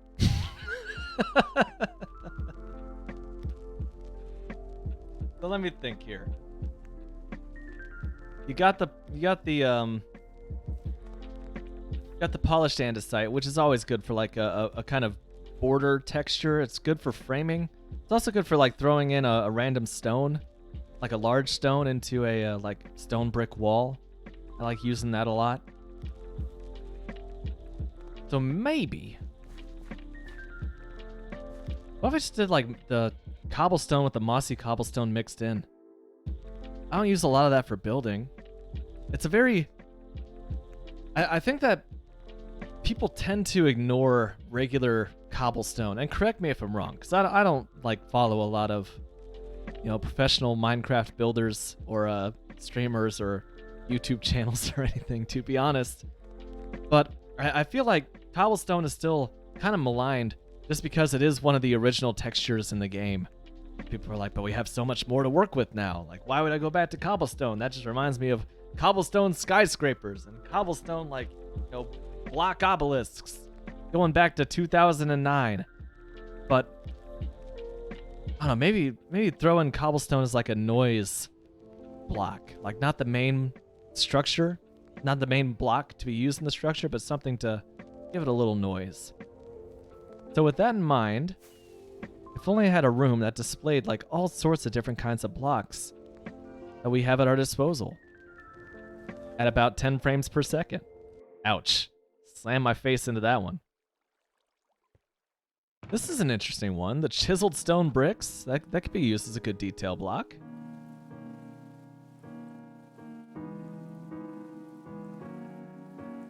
So let me see. What do I think about touchscreen on a laptop and OLED versus IPS? Good or bad? So, if the laptop is like a Surface where you can like turn the screen around 180 degrees and fold it down into a tablet, then I think that a touchscreen would be useful. If it's just like a normal laptop design and it just has the single hinge case, then it's just like, now it's a screen with an excuse to get fingerprints on it. I wouldn't see the use of a touchscreen on a conventional laptop, at least like with my limited imagination. I haven't tried it, so I can't knock it till I try it. But OLED versus IPS, I like those deep blacks of the OLED screen, man. But I'm not so choosy enough that I would just be upset by an IPS screen. Like the Steam Deck's not OLED, but it still looks great to my eyes.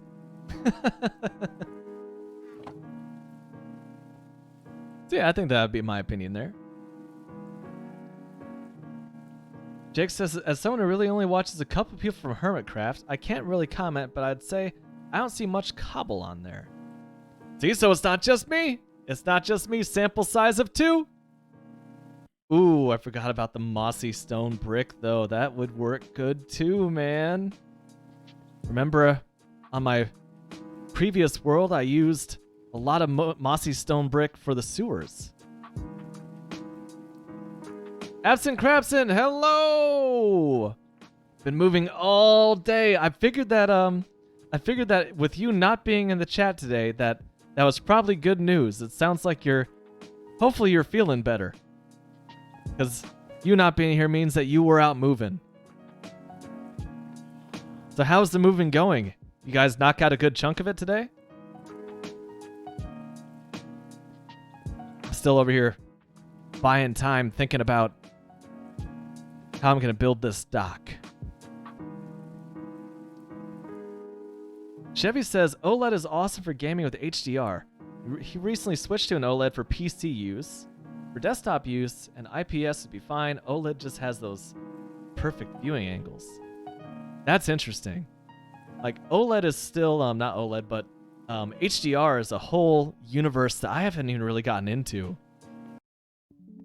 It's my understanding, and I don't have anything but the internet to source this on, that Linux's HDR support is still kind of spotty. Maybe that's just like some specific configuration in Linux, I don't know. But it's enough that I haven't even looked into it, because I just figured that my OS wasn't necessarily strong in that category yet. Oh shit! Ouch! Partner, Absent Crabson's partner dropped the trailer on your big toe. Possibly broken, and you haven't been able to lift anything. Oh god, you can't catch a break lately. I'm sorry to hear that. That hurts me to read. Ah! Well, I hope it's not broken. Woo! And thank you, Jake. Complimenting the floor in this central room. I think I spent an entire... It might have actually been a Sunday stream. I spent an entire stream just kind of vibing when I was feeling down in the dumps and listening to a bunch of Tiny Desk concerts. And I finally came around to this design, and I do really like it. It really reminds me of like the American Southwest. You know, I feel like I need to put on a bolo tie every time I walk into this room.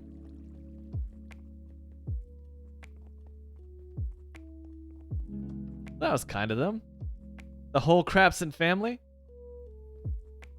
helped you move. That's love right there.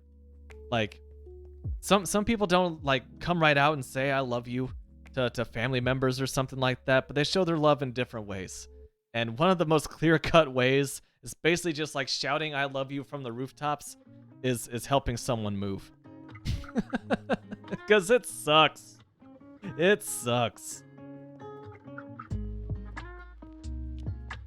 So for someone to volunteer, that's awesome. Oh yeah. I spent a whole Saturday helping one of my friends here in Shastatown, USA move. Just like load up all of his stuff into a big box truck and then unload it into a storage container, like one of those air conditioned, climate controlled storage units. And it took all day. It was me, him, his dad, and our friend. And yep, it's pretty miserable. It's not just heavy lifting. It's also like, how do we make this all fit and not have to spend more money on storage space or more money on U-Haul or multiple trips? Like, there's so much logistics. It's uncomfortable. It very rarely happens on a day where, you know, the climate is just conducive for moving. It's either too hot, too cold, rainy. There's just no good day to do it.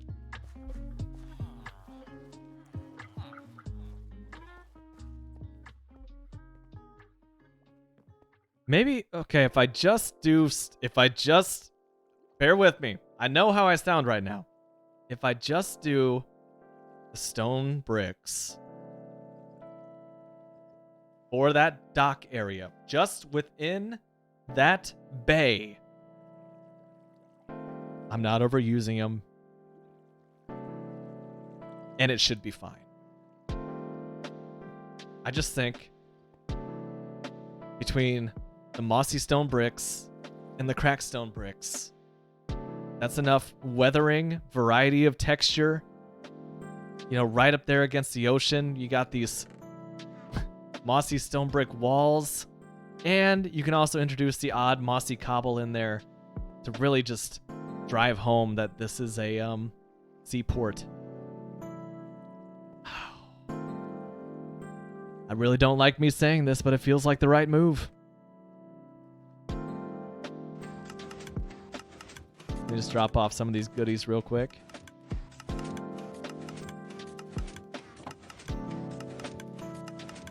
The Crabson family has offered so much help. They offered help with packing, and now they're offered to help with unpacking. That is awesome.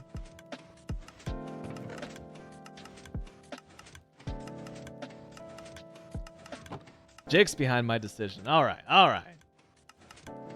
Rainfresh, good catching up with you, man. I hope your nachos and noodles were delicious, and I hope they They help you get to sleep at this very, very early / late hour for you. Double Pogs. I'll catch you next time.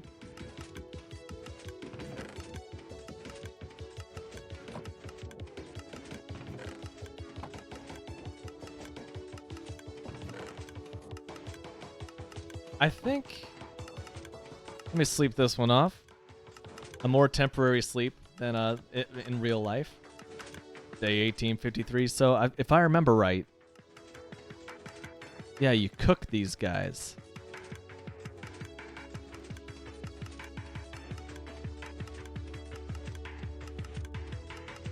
Good, good, good.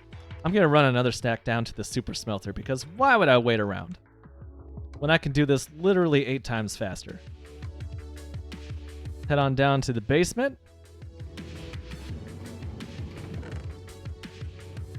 And let us super smelt. Load that dude up. Got any product in here? Yes, we do. We got a pile of nether brick.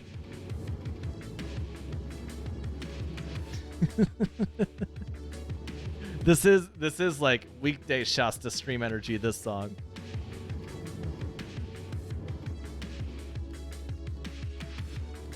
Like, I feel like I should be gearing up to take on, like, one of the bosses in this game.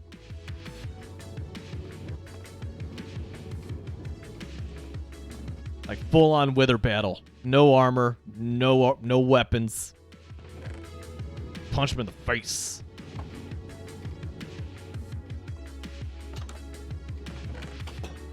There's stone in there. Oh, it is very montage. Like, you know, Rocky going out for a training run on the streets of Philadelphia. Something goofy like that.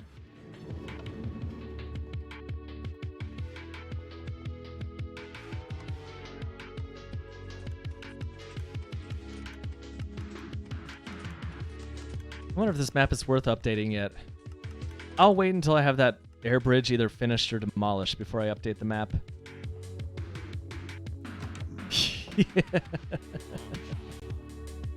I would like to see that montage. Just like a slow motion of Steve like jumping up individual blocks to get up a mountain. Yeah, punching a cow off of a cliff. Bare hands. I'm sorry, cow. Steve was just too amped.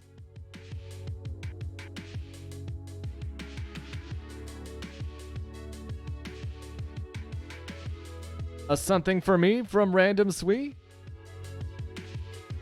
Alan Walker. Sabrina Carpenter. Oh, some of that music. Hey, they're gonna be in the US Southeast here fairly soon.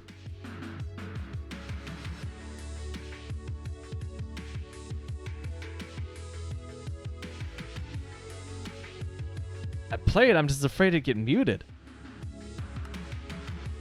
I still forget that goats are in the game. Every time I'm like, oh yeah, goats, man. That's the thing. Do they do anything? What's the purpose of goats? I gotta make some more of these mossy bricks too, man.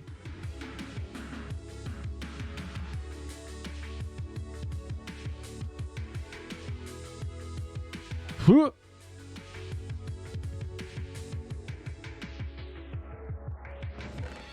Yeah, because there's only 5 of them in there.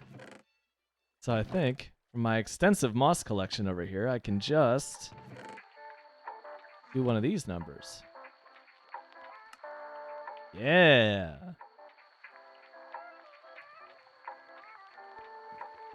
Yes, I am familiar with the band called the 1975.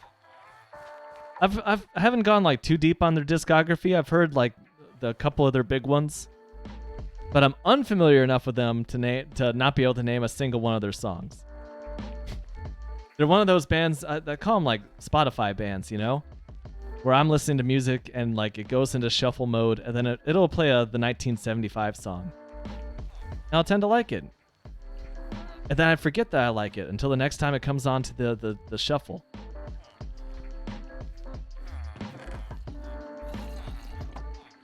Need a few more carrots from Farmer Fred over here. Long time no see, buddy.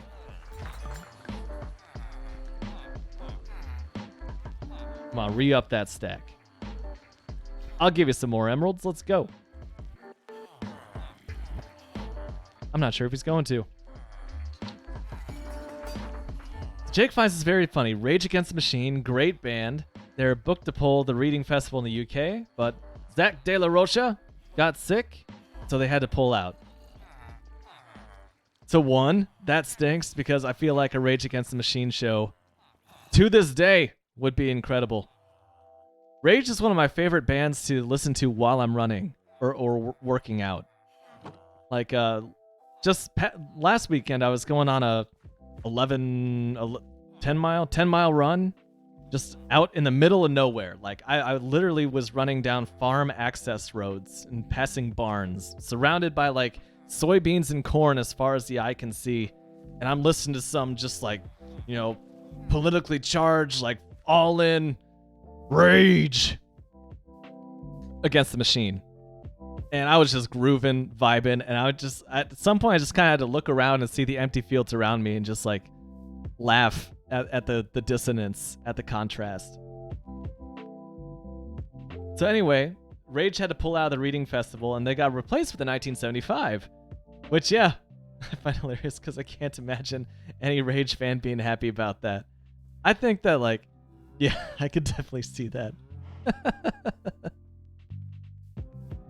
None of the barns were round indeed. I checked every single one, and every single one had at least 2 right angles. I'm trying to say corners. That's the word. Yeah, I feel like the 1975 would probably put on a very different experience than Rage Against the Machine.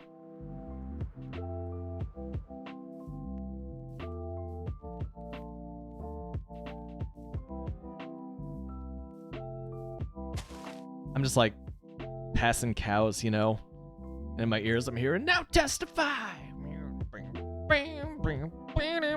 I spared you my Zach De La Rocha impression. I think that would cause about, you know, half of you to just up and leave, just like that.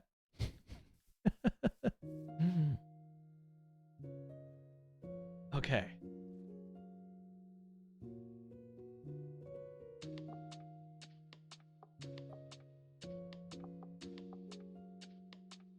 So what I'm looking at here is the stone part of this dock area is going to be 1 block above the water line, and it's actually going to go all the way down, like into the sea floor down there. It's a pretty sheer drop, as you can see.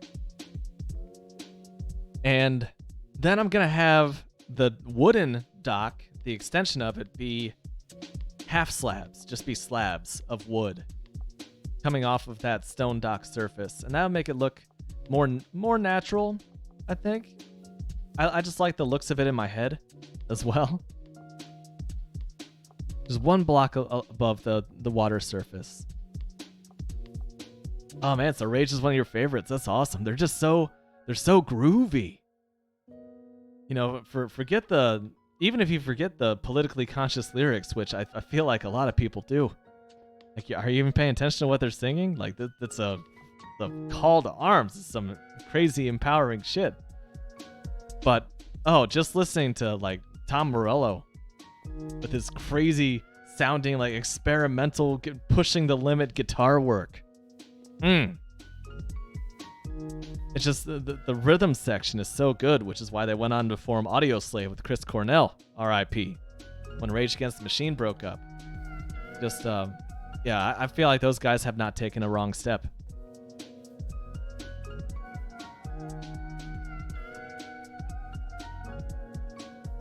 Yeah, I got all the big ones on my workout playlist. So I listened to, like, you know, Testify and Bulls on Parade, Killing in the Name of. Just come on, man. Just like running down the street at 2 miles per hour as I do, and just listening to get amped up. Yeet. Do do do boo do do do do do boo do Come on. One of the greatest bass lines in all of popular music. Great Christmas song too, as you folks in the UK found out about 10 years ago. Okay, I have this. This is started now. It has begun. I'm placing blocks. There's no going back, even though I frequently do go back on my builds.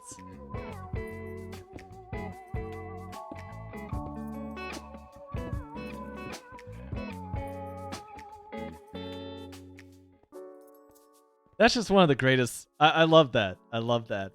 So traditionally in the UK, for those of you not in the know, like the number one song on like for Christmas in December out there is always some like schmaltzy Christmas tune. I forget which one. It's like tradition for it to be the thing out there. And then there was this coordinated internet effort to get was it Killing in the Name of by Rage Against the Machine as like the number one in December, I think in like 2009, and they succeeded. Just little things like that tickle me.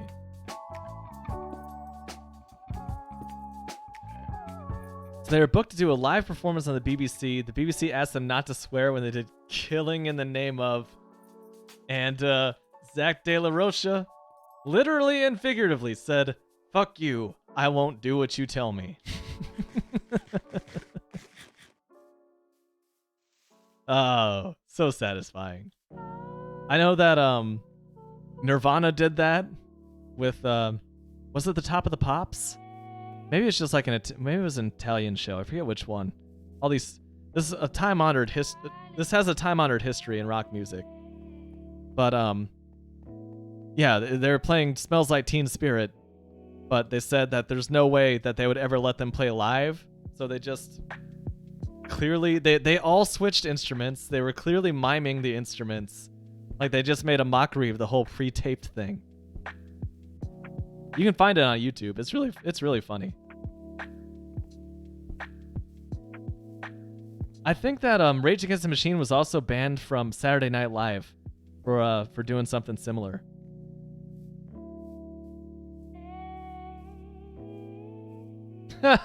yeah. Oh, it was MTV. Yeah, I'm not sure if I can trust the music taste of someone who doesn't like Rage Against the Machine. It's so good. It hits in a way that no other band hits. The first song I heard by them ever was Guerrilla Radio on Tony Hawk's Pro Skater 2.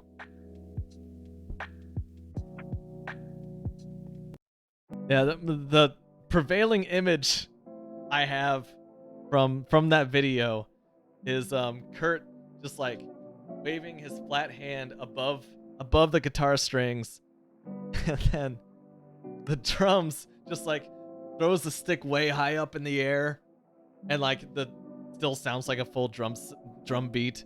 It's not really playing anything. Oh god, it's so good. I haven't seen that in a hot minute, which is evidenced by my vague recollection of what all went down in that video.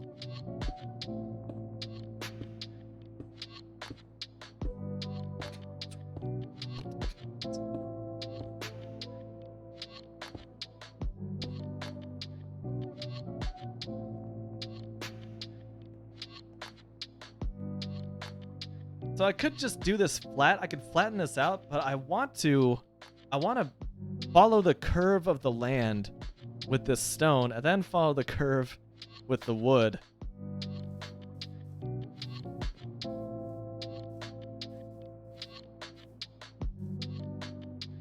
I can't believe it. I think that, like, I remember spitballing this idea with Absent Crabsent in like, I don't know, April, March?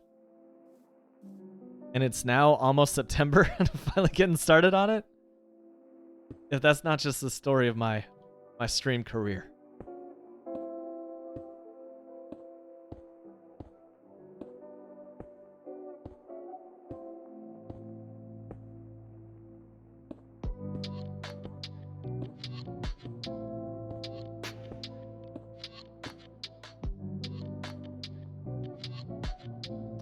see more stone bricks. Oh, well. I don't want that many stone bricks.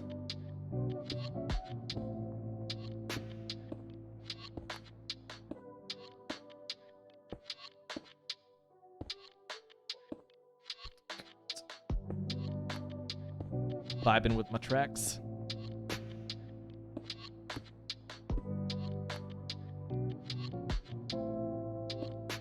Yeah, I gotta be careful here not to make this too... Sometimes I think I'm being all nice and random with my specialty block placements, you know, like the cracked stone brick and the mossy stone brick. And then I take a step back and it's like, oh yeah, that's basically on a grid. But I'm feeling pretty good about this so far. Still plenty of time for me to mess it up, but I'm feeling pretty good about it.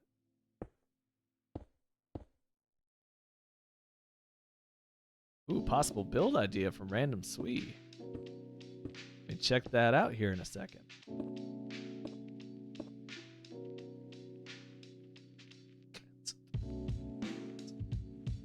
The Autumn Castle, 15-minute build. Time lapse and showcase. Oh wow, this is looking really ambitious already, man. Ooh, that's pretty.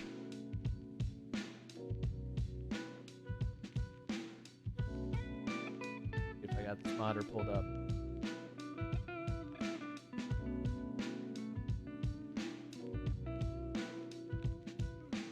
Ooh.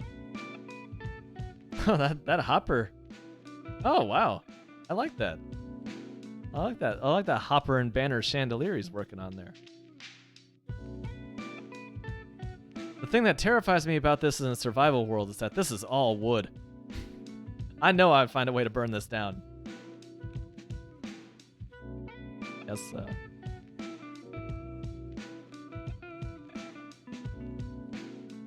I'm totally with him on the deep slate tile stairs. I think that's just a great roof texture. This is freaking huge. Look at the size of that above ground basement.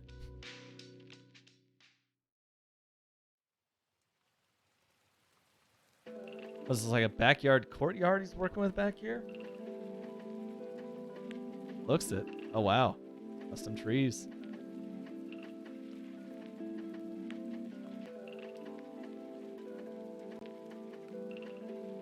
Very pretty. Got some autumn tree colors in there too, I like. That's your Japanese style tiered pagoda off to the right.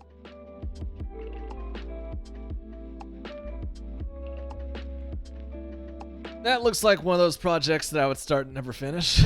That's very pretty though. Snap back to reality.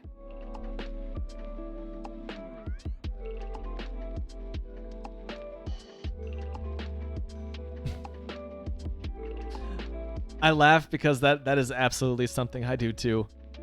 Aston Crabson. Laying in bed, can't help but move the hurt toe all the time just to see if it still hurts.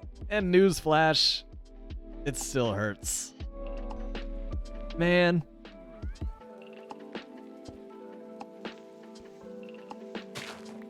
Oh wow.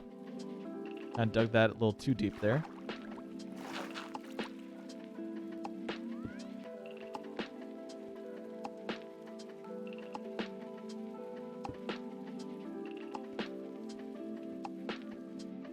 Okay, so how am I gonna do this curve?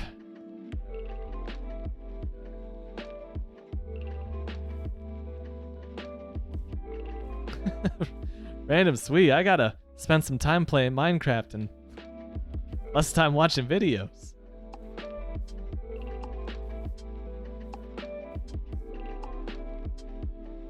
That's about the width I want for like the whole thing of the curve.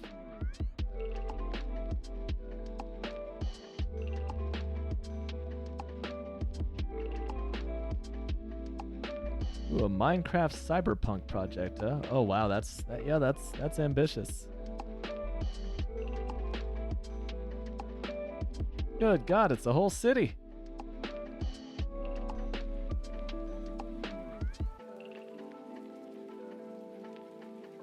Whoa. That's entirely made out of flowers. Fast food. Nice. A monorail and a subway. Whoa. Getting some Futurama vibes from some of those camera angles. Dude, some people are just so talented.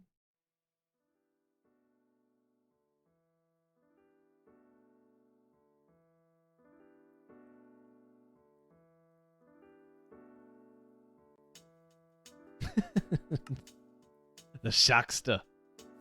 Absent crabs and what still hurts. Just. Oh.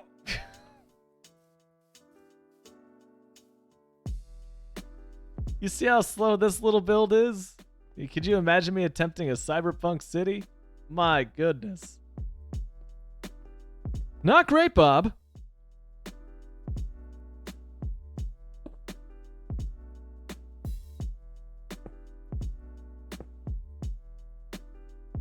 Okay, this is...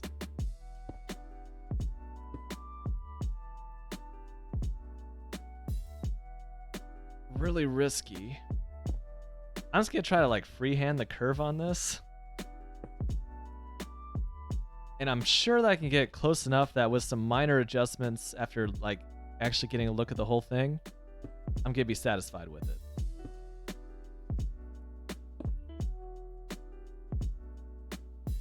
I am an incredibly slow builder.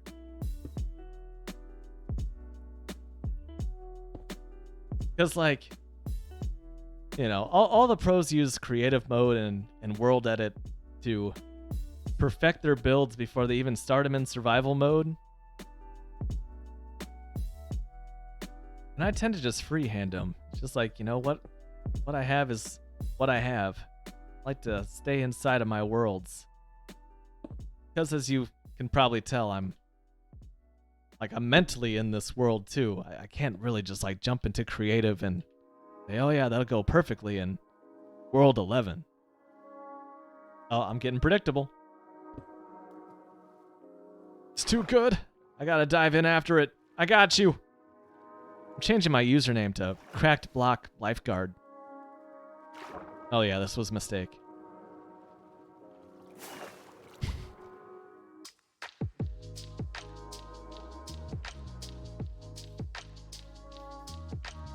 Yeah. I need someone to like do an edit of one of my videos and just superimpose a little loading screen like just on my forehead somewhere between each block.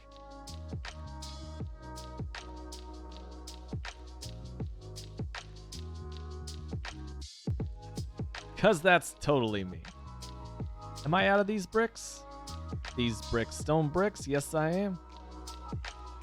Okay, what do I think about the Mines of Moria? That's another example of me biting off a little more than I could chew. All those columns, all that underground space. God, that would be an incredible build. I think we've seen videos of people building that in Minecraft.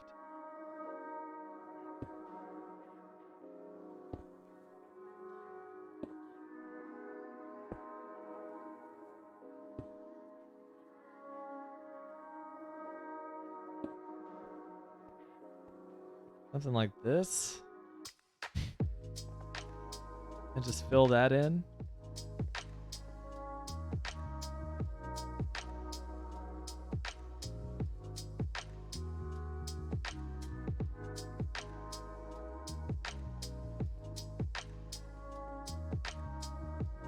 Oh yeah, I know your sense of humor, Absent Crabson. Like I could definitely tell that you're just, you know, it's a friendly elbow between friends.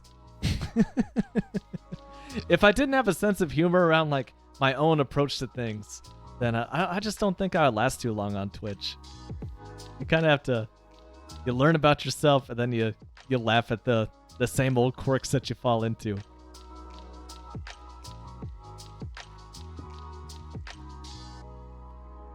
Yeah, you know, I could just start with the Mines of Moria, build that in a day or two probably, then move on to the Starship Enterprise. You know, something more worth my time.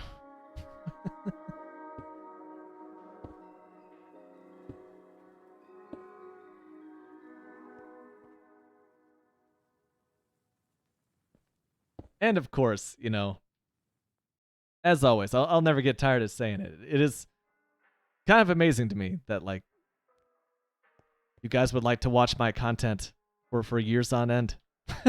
It's just very, very, very familiar and comforting names. It's just really cool. So while I have this moment, thank you. Thanks for hanging out.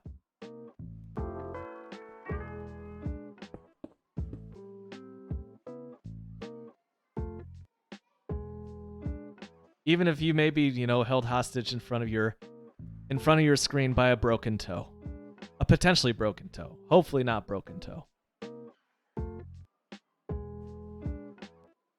Yeah, I've looked at a few of the bigger hardcore streamers over the past year or so.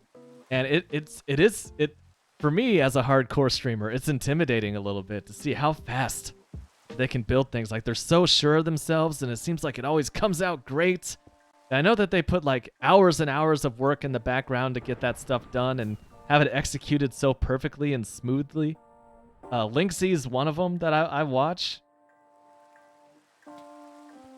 But, you know, I take the punk rock approach. Pretty low key.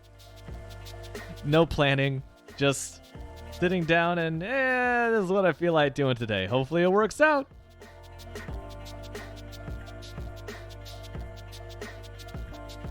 Gosh, could you imagine? Like, like, sitting down and at your PC for 8+ hours a day? And that's your job? Just streaming on Twitch, playing Minecraft? Like, I couldn't imagine doing that. Like, I would get burnt out so quick. I would just, like, come to resent it. I don't know how those guys do it, but more power to them. I hope that the love of the game is still there for them.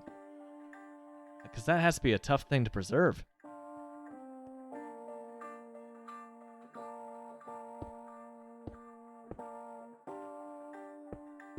Want to expand this out a little bit more.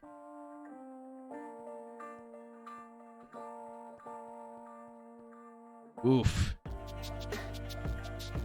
You guys have a storm threatening you, Killberry? We got some nice random rain yesterday. We were about to leave for that poker night. And it was just randomly raining outside. Totally caught me and Zeta off guard.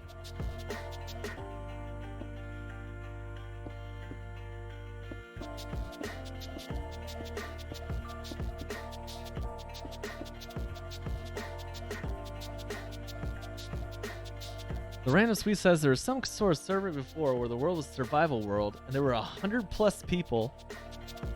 If he remembers correctly, they had some big builds there as well. Oh, wow. Those are wild to me as well. Just these huge survival and build servers.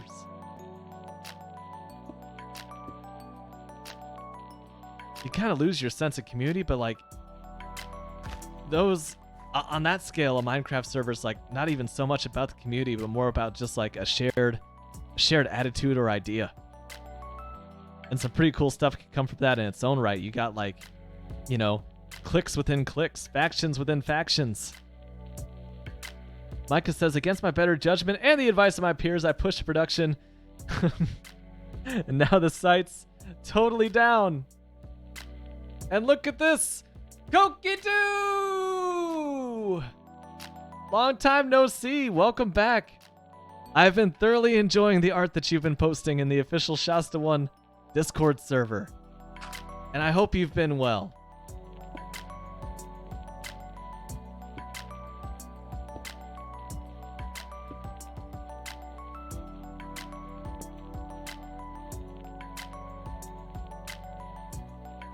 I was just gonna look from above. That's my new question.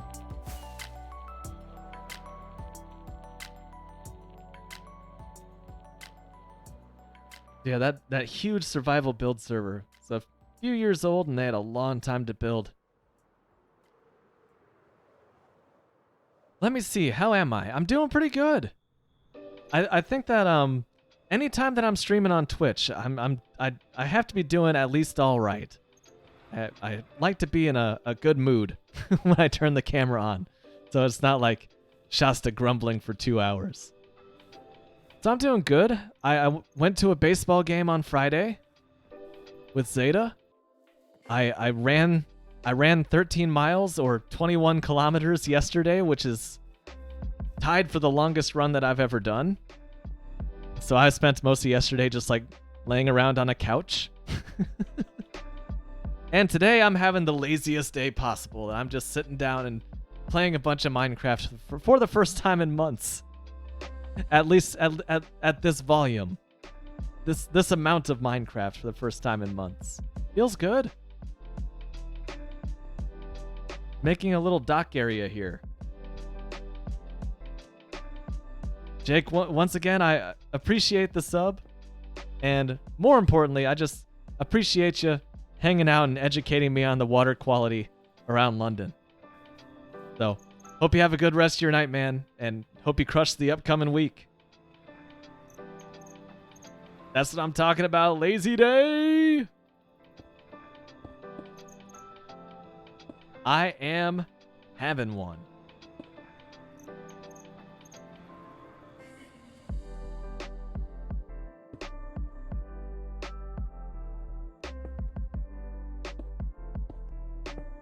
Oops. Happy little accidents and all that, but I'll go ahead and delete that stone brick. That toe still hurts. I did like that apple. It's so I was curious how you went about making that apple. Like, did you start out with a photo of the apple and then you kind of like use different filters to like draw over it? Because it kind of reminds me of like the original Life is Strange video game art style, where it's like the proportions are photorealistic, but it has its own like kind of painted on brush style to it. So I actually spent more time than I otherwise would have looking at that apple. I thought it looked pretty dang good.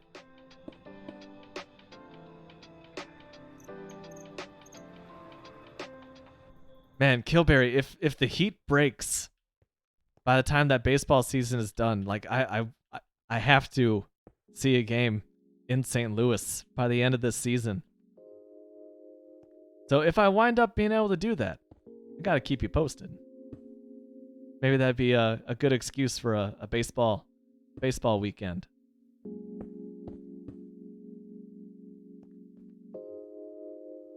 So Koki Dude did not start with a picture of an apple. If you start with a color, you put more and more details. Wow. So you kind of digitally freehanded that apple. That's pretty awesome. I couldn't imagine doing that.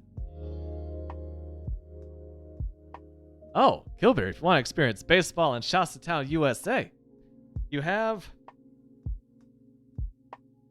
a few more weeks. The minor league season ends about a month and a half earlier than the major leagues.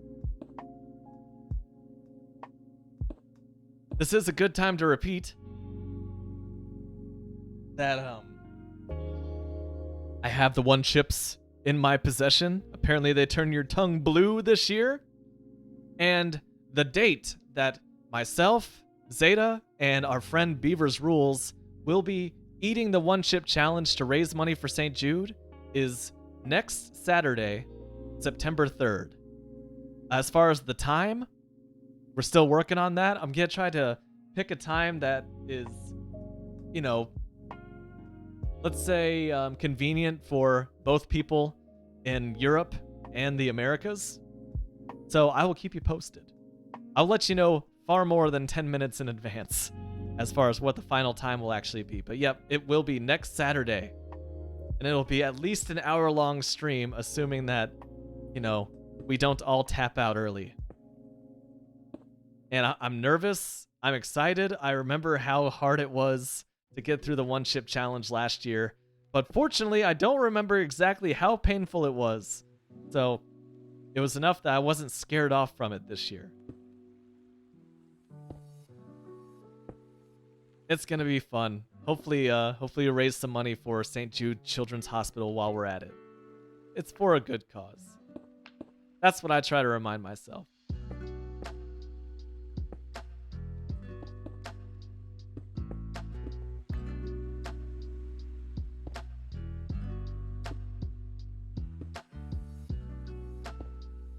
I kind of wonder what you're gonna draw tonight too.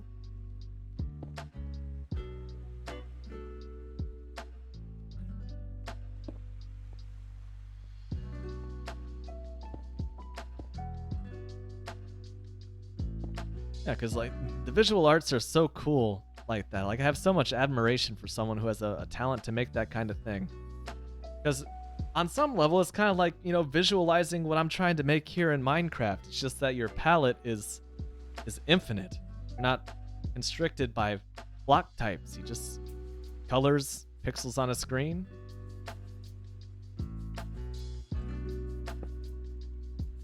Whew, that's gonna be tough. Do I have an idea for what Kokidu can draw? Like how my brain works, it's much easier for me to, there you go, a skunk. Okay, yeah. It's hard for me to pull ideas out of the ether. I think it's hard for anyone to pull ideas out of the ether. My brain operates much better off of prompts. Like give me just the tiniest thread to start with and I can take that idea and I can run with it. As far as given the choice of like anything, any possible thing, my brain just kind of locks up, paralyzed by choice.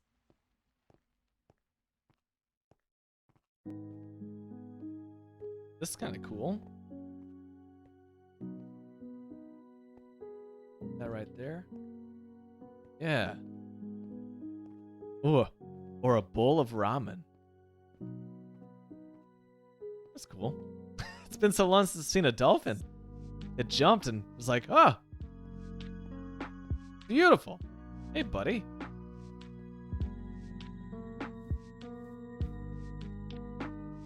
When you do a drawing, you just start big with just the color and the shape.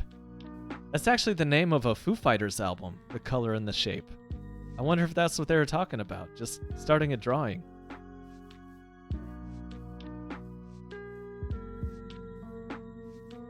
I think like draw a skunk and I just think of like Bambi.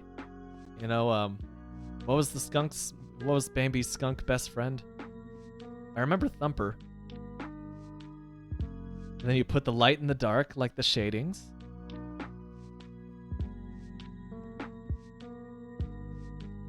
Huh.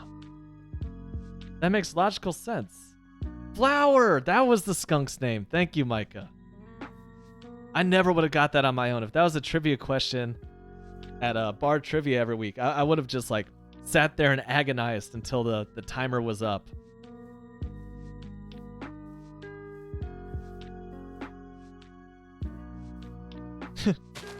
Like Kokidu, you explaining how to draw something.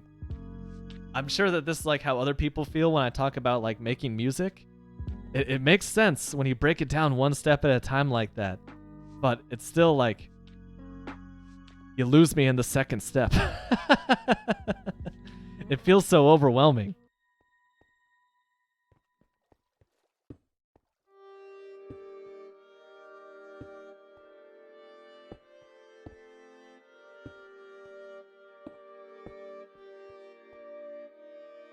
Just like that, we are out of stone brick once more.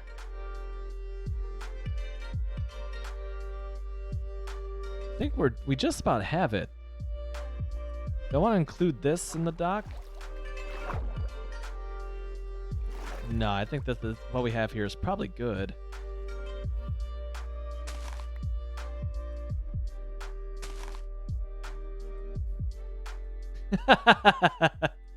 It's true. No such thing as me running out of stone brick. I don't think so.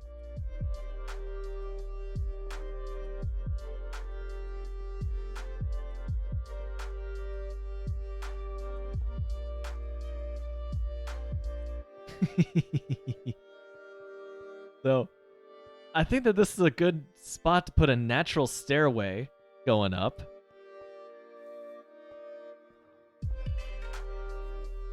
I'm keeping the stone brick down here. It's down here.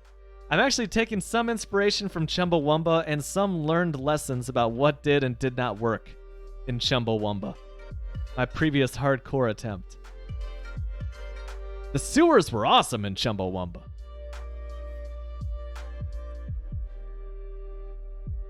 And the sewers would be pretty awesome here too. Sorry, I just had a vision of like sewer tunnels that came out here, but they also came out like on the riverside over here.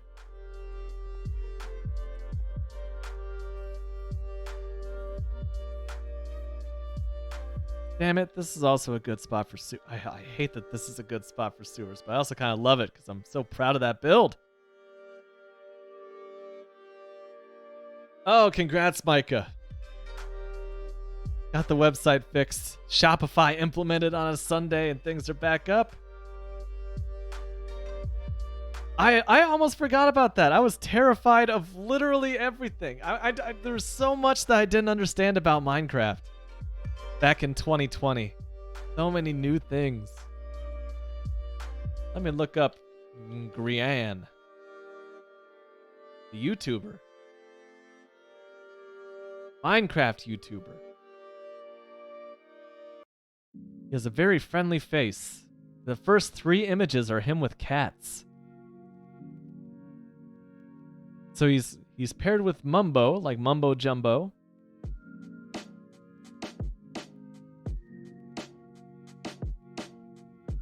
The British Minecraft YouTuber. Now's probably not the time to look up him now.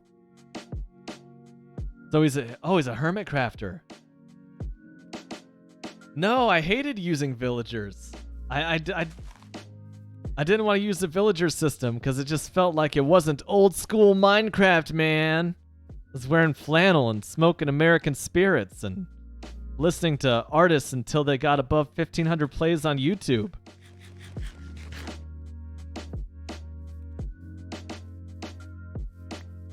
And some part of me does feel like villagers have kind of taken a little bit of that magic out of it, but my God, they make things so convenient. How could I not?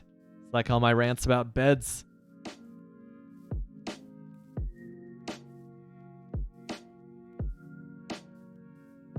We gotta look at this side. So, I want to do a low wall, and it's like the grass just kind of collapses onto the low wall. Something like no more than 5 blocks total. Like a wall right here. But not completely blocking off nature, you know. And then just having a gentle arc of a wooden dock right here. It's moving forward in Minecraft society, exactly, with those villagers. Just, I feel like a pro now. Since I got them all, you know, captured and living in fear of the zombies walking behind them at any given moment. Giving me those low deals lest I flip the switch and turn them into zombies once more, only to agonizingly bring them back to life with a golden apple and a potion. It's a monstrous system. I just take part in it.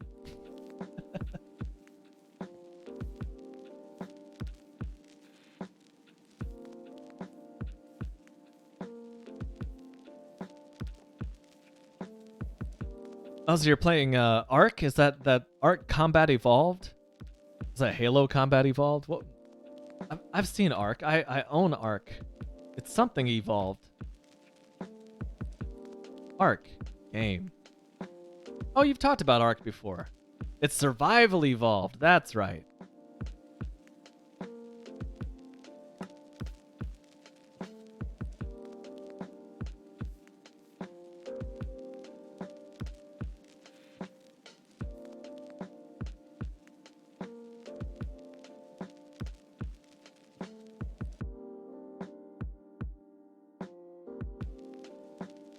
This is going to have to be a pretty slim wooden dock, I believe.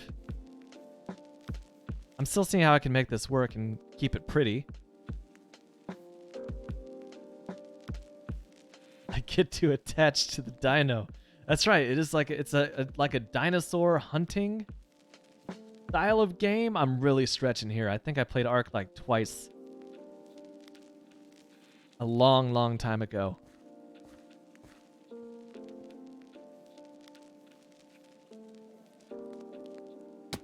I have a lot of room on the stone over here. It gets kind of slim.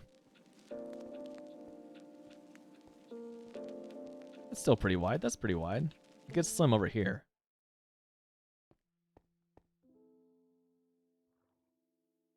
You can adopt the dinos. Yeah, I've also... that's the reputation I know of Ark, is that it's, shall we say, unoptimized. Like it shouldn't demand so much from your computer for how it looks.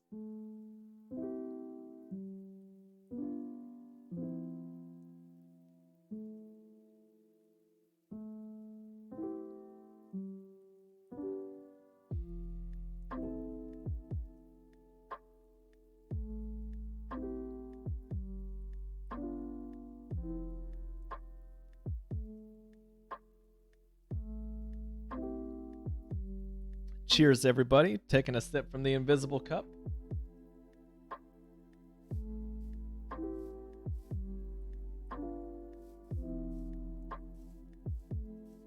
$107 gigabytes on your PS4. Holy cow, that's huge. I think that the biggest game I have installed right now is Spider-Man, and I think that's something like 60 gigabytes, which is, you know, pretty big by itself as well. That's almost twice as much, though. That's wild. Should probably make this staircase somewhat symmetrical, right?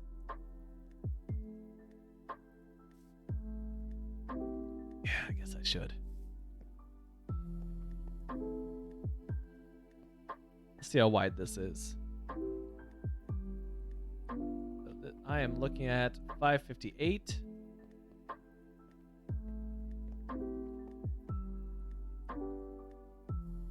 558 minus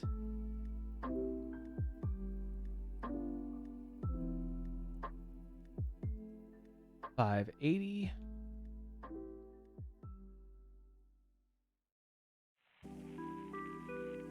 So 23 blocks wide. Okay.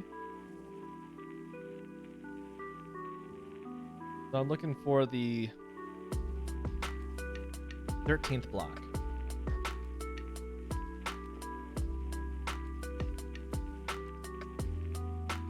13. Want the stairs to be 5 blocks wide.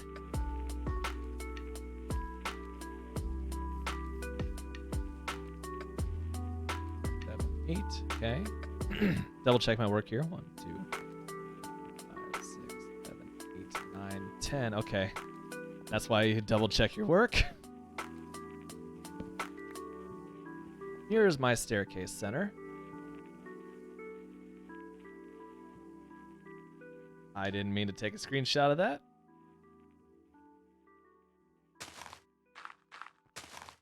Oh man!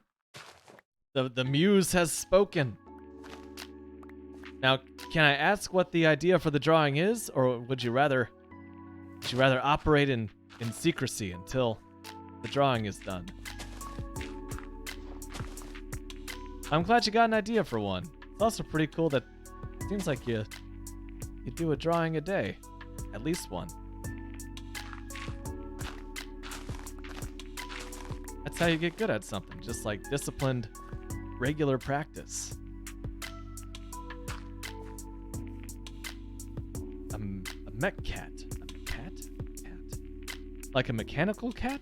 A mirror cat, perhaps?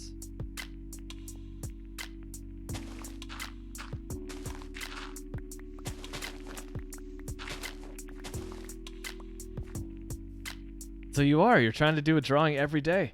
Yeah, that's the way to do it.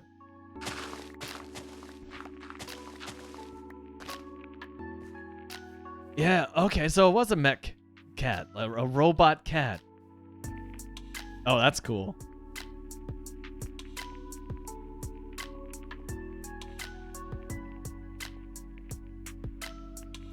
I think I'll just do the ordinary stairs here. Except...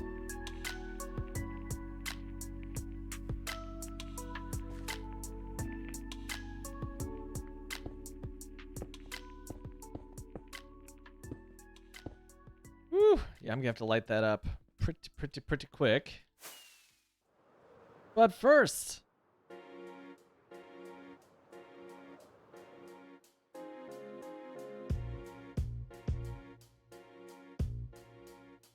let's make it daytime.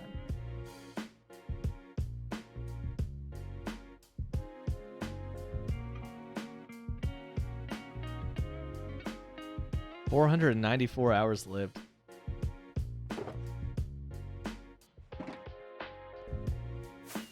Not like I'm doing too much risky stuff these days.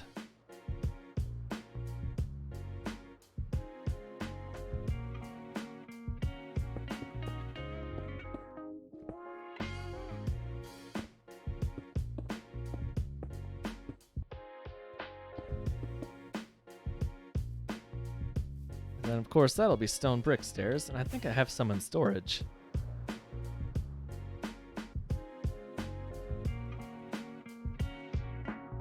Whoosh! Oh. I do!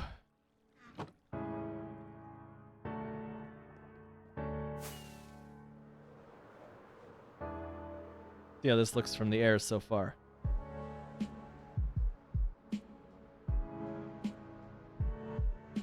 Yeah, still a little skinny, but not bad. Not bad.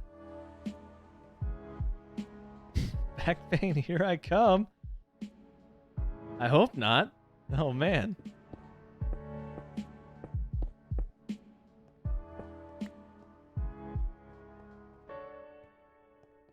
Slept on my neck wrong once, just one night in July, and it hurt for a month. Because I'm so old.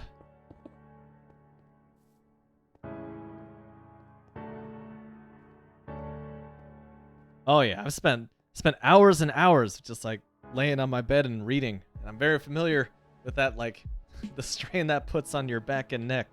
But it feels so comfy. I don't hate that. That's kind of cool how that dips back. I planned on using this as a staircase, but it wasn't symmetrical with my little arc here.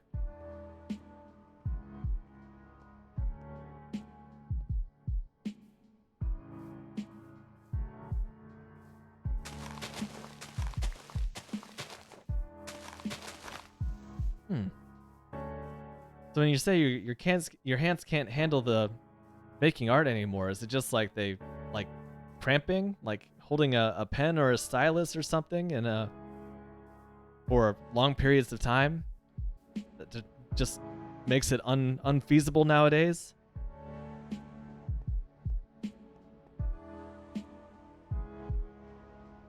Oh god, oh dude, jaw and teeth pain. That's the worst. And it hurt for a week, says Micah. So he went to the dentist, and as soon as I did, it basically stopped hurting. It was like, probably the dentist didn't even do anything either, right? It's just you paid the money to show up there, and your jaw was just scared into shape.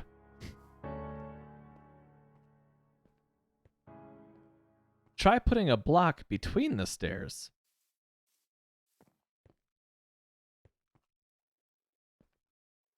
Oh. Oh. This is an interesting premise, actually.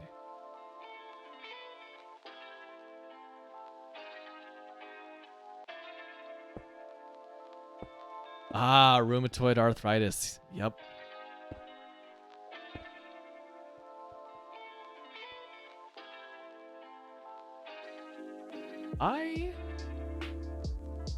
I don't hate that. It's kind of cool.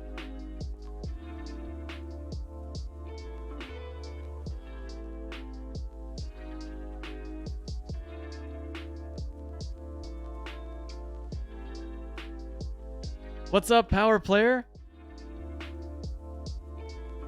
This is my Sunday vibe. Like lo-fi is often my vibe when I'm streaming, but it just seems right. You had a crazy, busy, fun, exhausting weekend, and Saturday is sometimes Saturday's for the boys, Sunday is for the lo-fi streams. Just kind of kick back and chill out.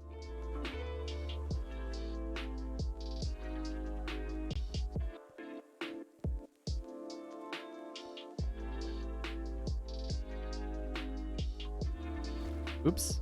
Oh, man. Oh, nice. I can kind of, with the Elytra's help, I can kind of cheese my way up over a vertical block.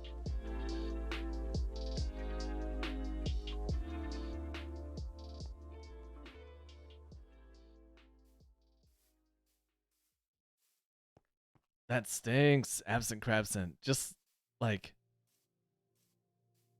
I had a similar, and in my case, fortunately, temporary parallel to that in my early 20s, where of course, like, I love running, and I was super big into running when I was in grade school and high school. And when I was getting back into running after university in my early 20s, I had chronic shin and knee pain. And I could run in knee braces a little bit, but like if I tried to do it at the frequency I wanted, which was just like once a day, 6 times a week with one rest day, like I just couldn't do it. I physically couldn't run, and I would get sick to my stomach just thinking about how I might just never be able to run again. And running has always been this consistent source of joy for me. And the thought of like life without running, just because of like a physical restraint, that's a hard thought. It's a hard feeling to process, to deal with. So I feel you there. You gotta find a substitute for that, like something to give you that creative outlet.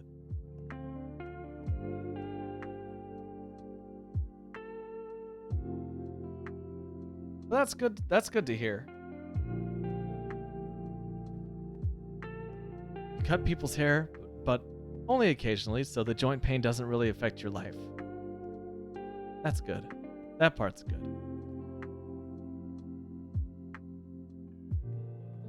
And I do sincerely believe that any kind of limitation like that, it is an opportunity in disguise. It's just sometimes it's really hard to hear that little voice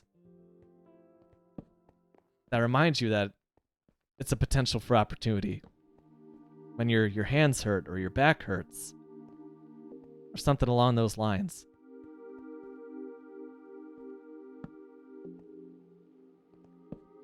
Light those up. Make sure it doesn't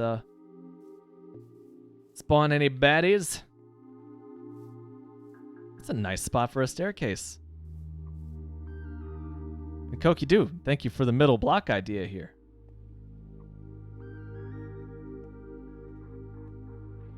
Wow, that's basically a diagonal. That's not so much of a curve anymore.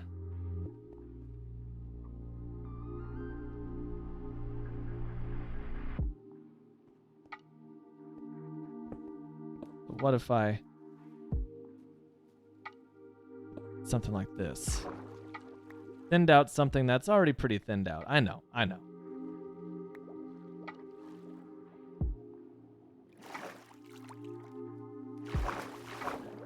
Up.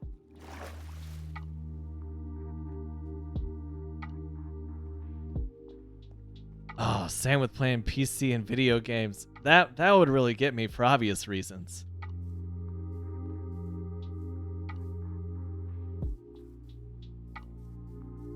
Because, you know, I play them less than I used to, but I love video games. I love Twitch. That would be hard. And that was it. I had to dive in the water for the stone bricks. I didn't even... I was on autopilot there. I gotta get that one too!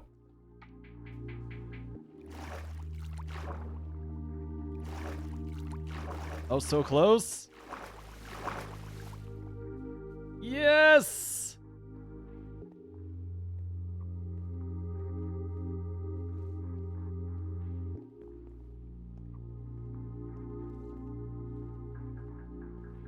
So I wonder...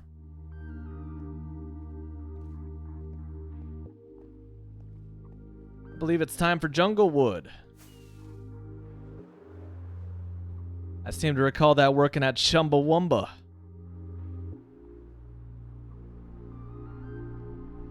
It's just a nice, funny, like, waterlogged... It's just, they're expensive in today's economy. Exactly.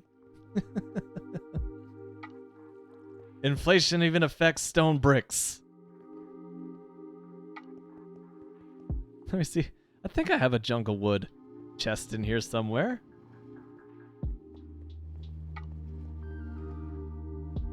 I think. It's oak and dark oak.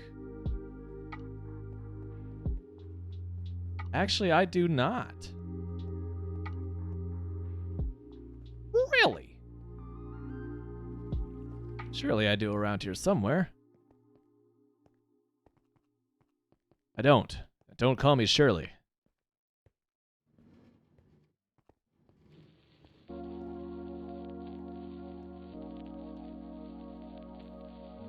That must mean all my Junglewood is up front.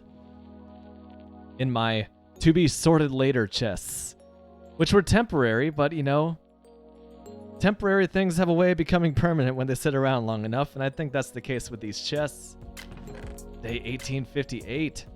There's some jungle logs right there.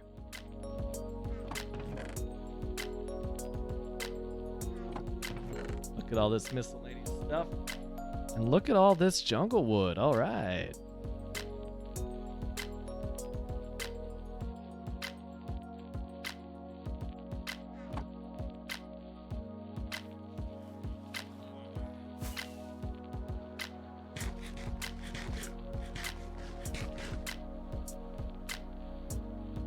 It feels good to actually like get started on these projects that I was just claiming I would get started on months ago.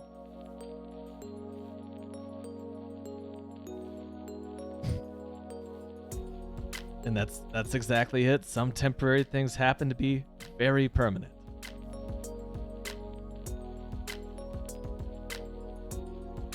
Sometimes that's a great thing. Sometimes that's a terrible thing. You never really know because you just don't expect it to be forever like that. Stone bricks. There's the mossy. There's some cracked. How deep is this? Probably should have checked. Oh my. Got boosted by that dolphin. This is pretty dang deep. I actually gotta turn the shaders off because it's so dark.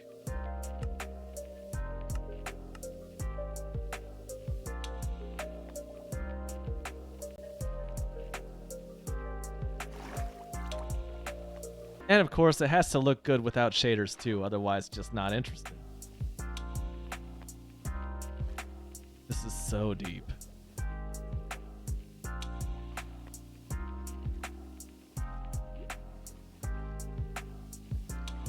Nice, got some mossy blocks down there.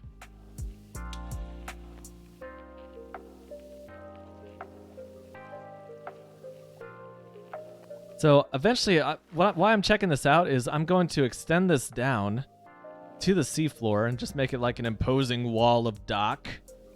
But I don't want to do that until I'm sure that the lining of the stone part of the dock is permanent.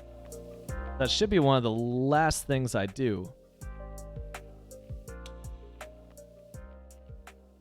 But Micah bought some salsa today at the farmer's market.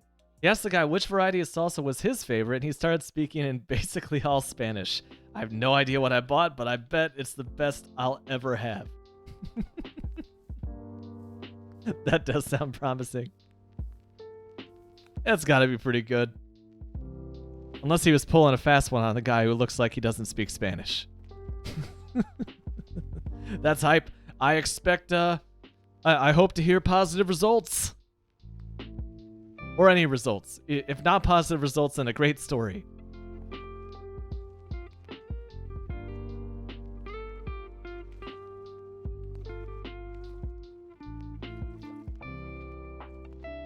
Go ahead and make a crafting bench for down here, because I feel like I'll be crafting some stuffs for quite some time.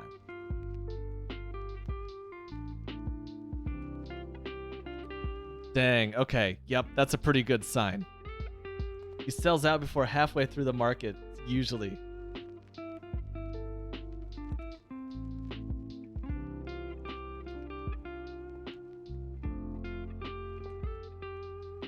Okay, so for this...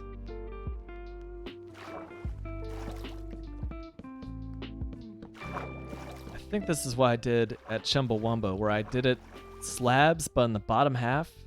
Not like that, specifically not like that. Why did I do that?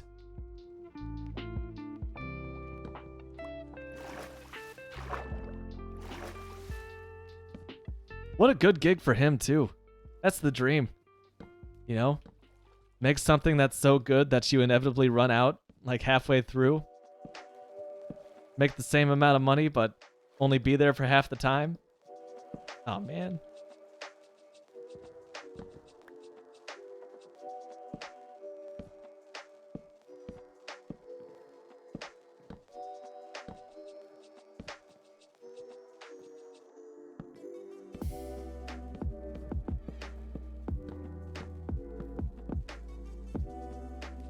Well, this feels much more productive than my previous stream.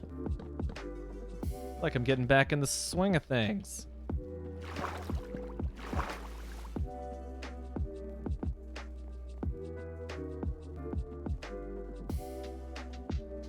Now, do I risk going one more layer here, or would this be good? Yeah, one more. This would be a pretty gentle curve of this wooden dock. Just enough to let the people know that, yes, this is deliberately arched like that.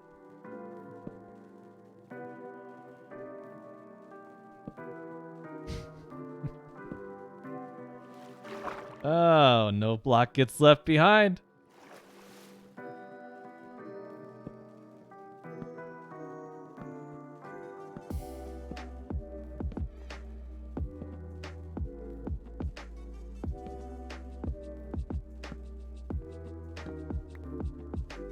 What a save. What a save.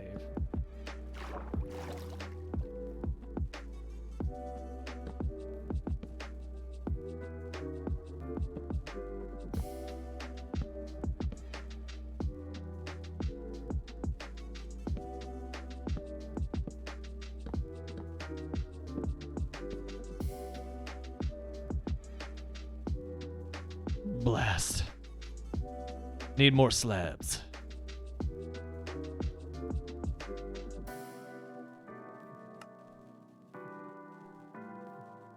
That should be enough.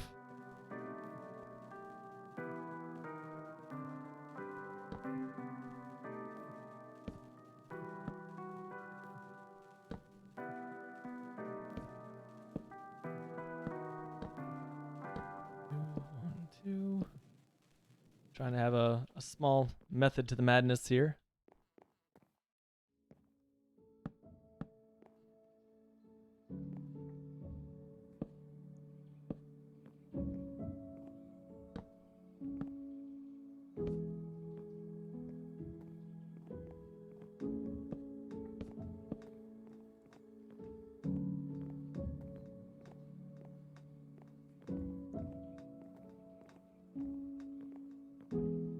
Nice.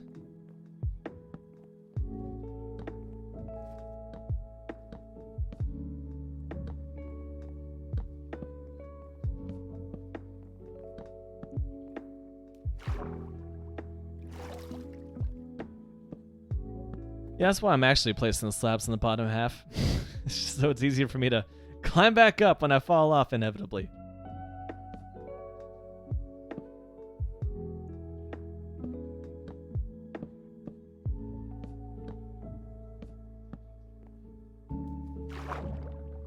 That's strange.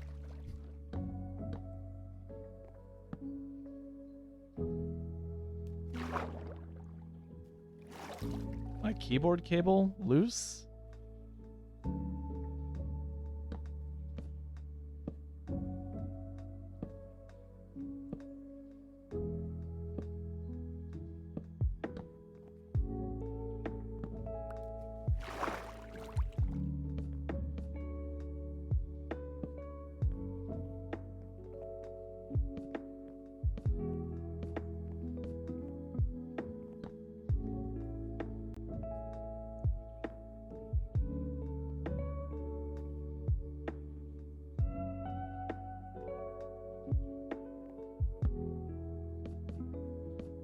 Blast.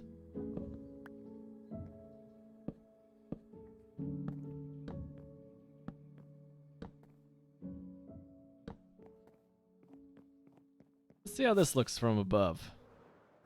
Hopefully my keyboard doesn't lag out on me and cause me to catastrophically crash into the ground. Not exactly symmetrical, but progress. Part of it's just going to be a natural side effect of following the lay of the land as opposed to like going for a hard artificial arc. Just widen this out a little bit and I'll be feeling pretty good about it.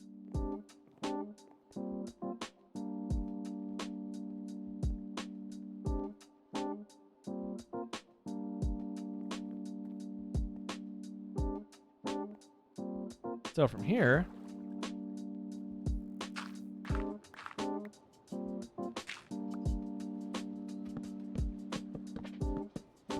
jungle wood is really nice for a wood that looks like it's been heavily affected by exposure to water. It's got that nice little just sickly green tint to it. It actually works pretty well from a, design perspective, I guess.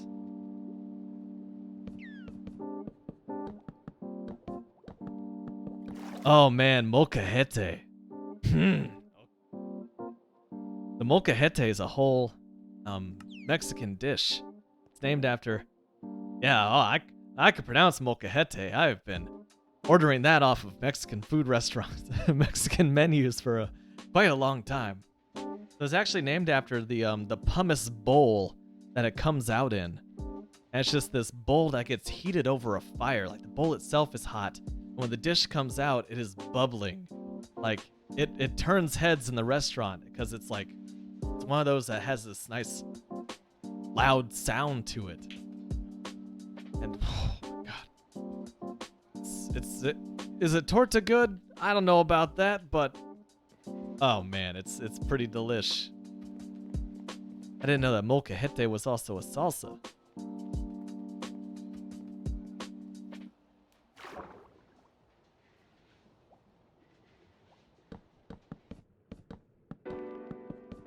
Some very deep dock posts that we got going on here.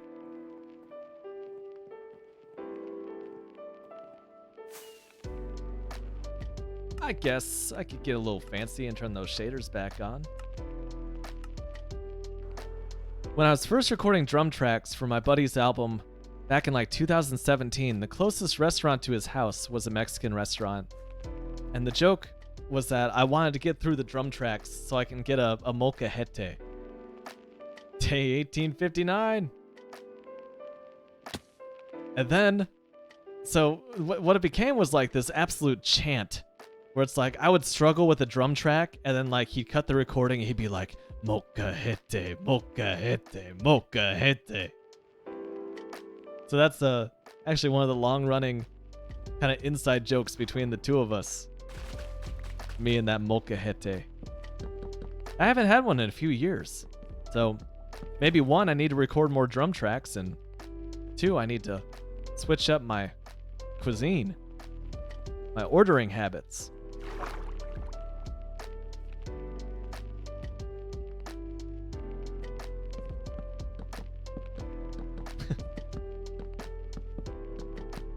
One of my friends from my old Minecraft server, he joked recently because we play Wordle together that I have a story behind basically every word that he hadn't heard of before trying it in Wordle. And today I learned that also extends to Spanish sometimes.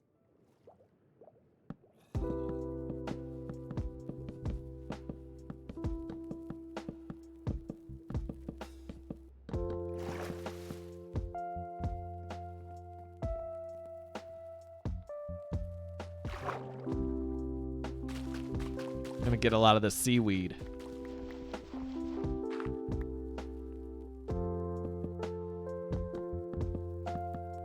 Oh crap, I'm gonna have to plant more jungle trees. Get more of these logs. Is that it? Yeah, I'm cashed. So close to being done too.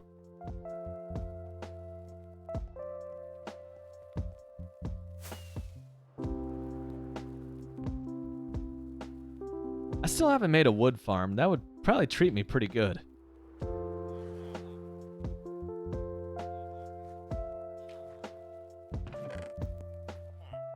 I know I have some jungle saplings floating around here somewhere. There you go.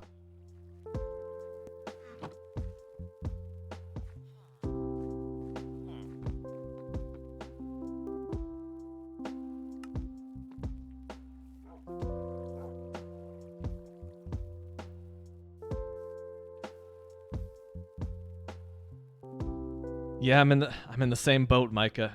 He says, I wish cilantro didn't taste awful to me because it's used in like every Mexican dish and it ruins or at least diminishes it. For me, it's like, maybe I don't have that gene fully expressed. Like, clearly it tastes like soap and it stands out from the very strong flavors that are in most Mexican dishes. But at the same time, it also doesn't really ruin it for me. Maybe I just like the taste of soap. But I feel you. I feel like I'm missing out on something, like some grand secret that makes the dish taste even better. Because I just can't appreciate cilantro like the rest of the world can.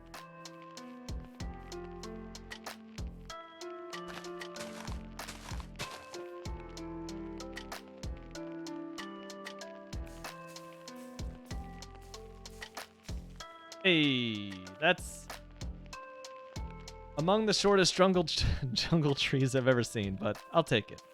Beggars can't be choosers and all that.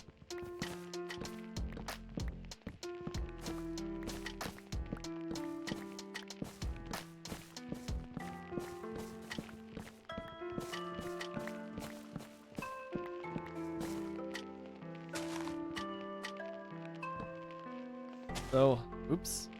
Let's go ahead and knock this tree down and see how many logs this nets us. It should be a decent amount still.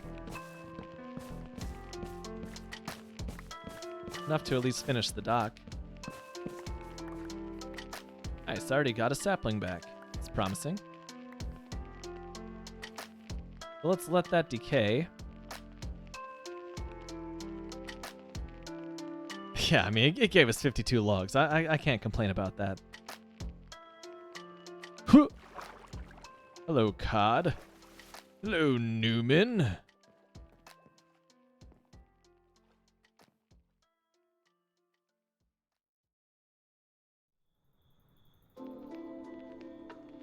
How do I want to do this?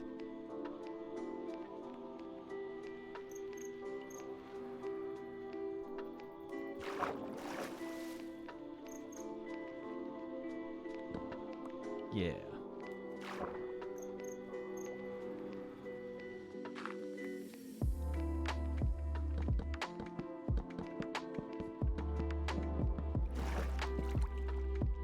Sweet.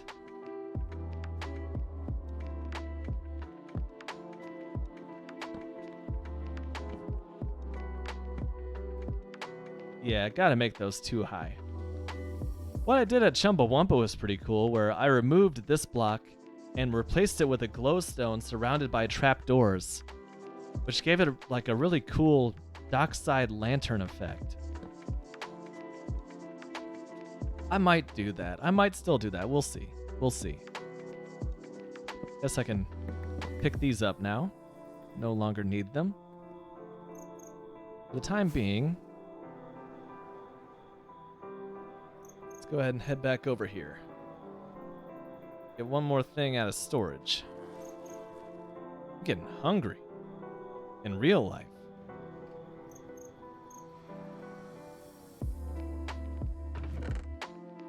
Oh, yes.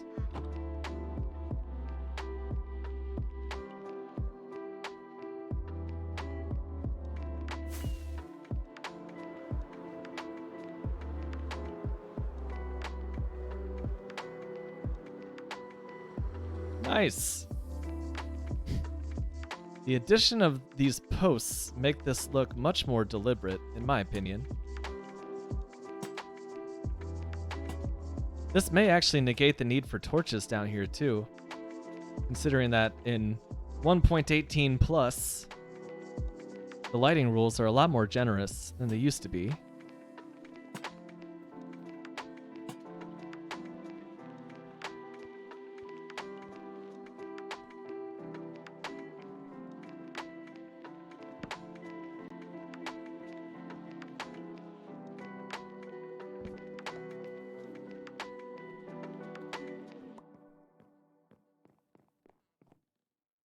Yeah. Yeah. 25, let's see what that gets us.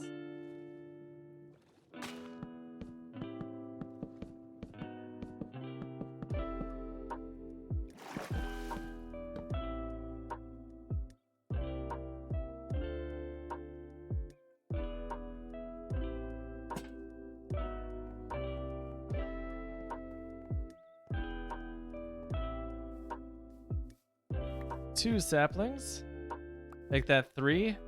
That one just drops in front of us. Nice.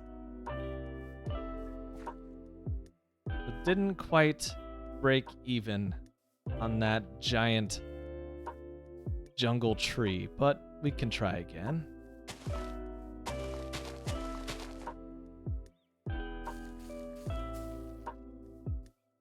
All right, that's a decent tree.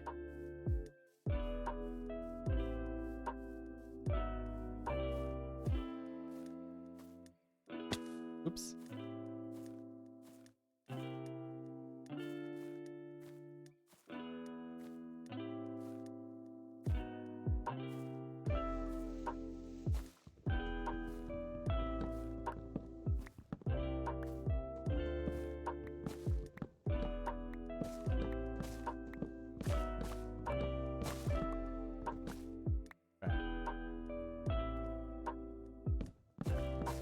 Close enough. A little off my game. This tree harvesting skills.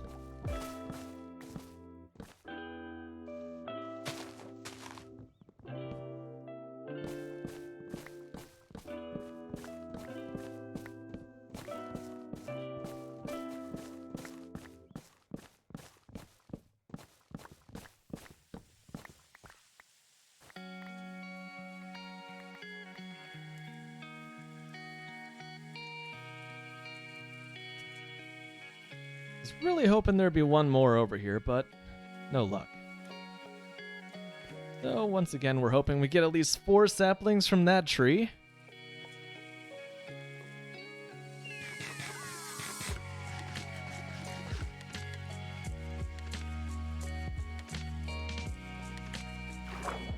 Jeez, it's so deep.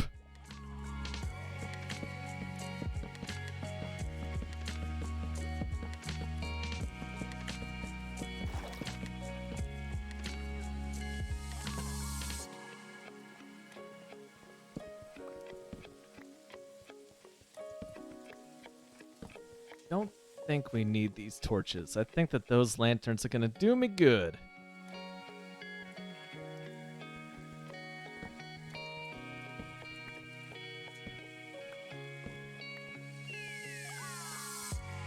Maybe. Where's my light levels? 5, 4, 3, 2. think I pulled it off.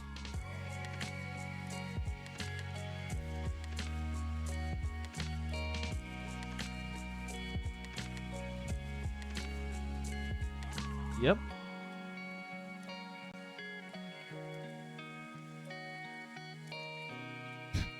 I was so intimidated by this. But personally, I feel like this is a pretty good start.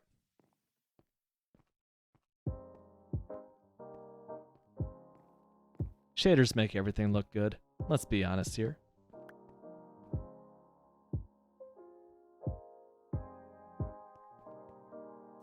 Oh, look at this. 1, 2. I think we're back. Oh yeah, we're +2 on the jungle sapling game now. Feels good, man.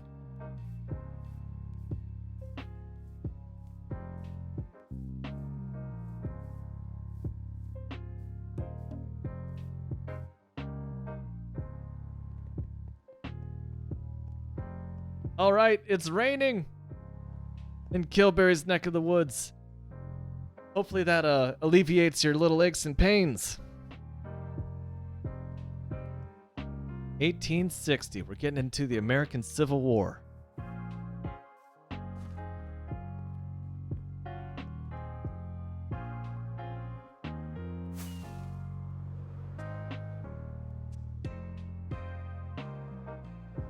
That looks pretty good from the air, if I do say so myself. Not symmetrical, but you know. Screenshot worthy there. Forward progress.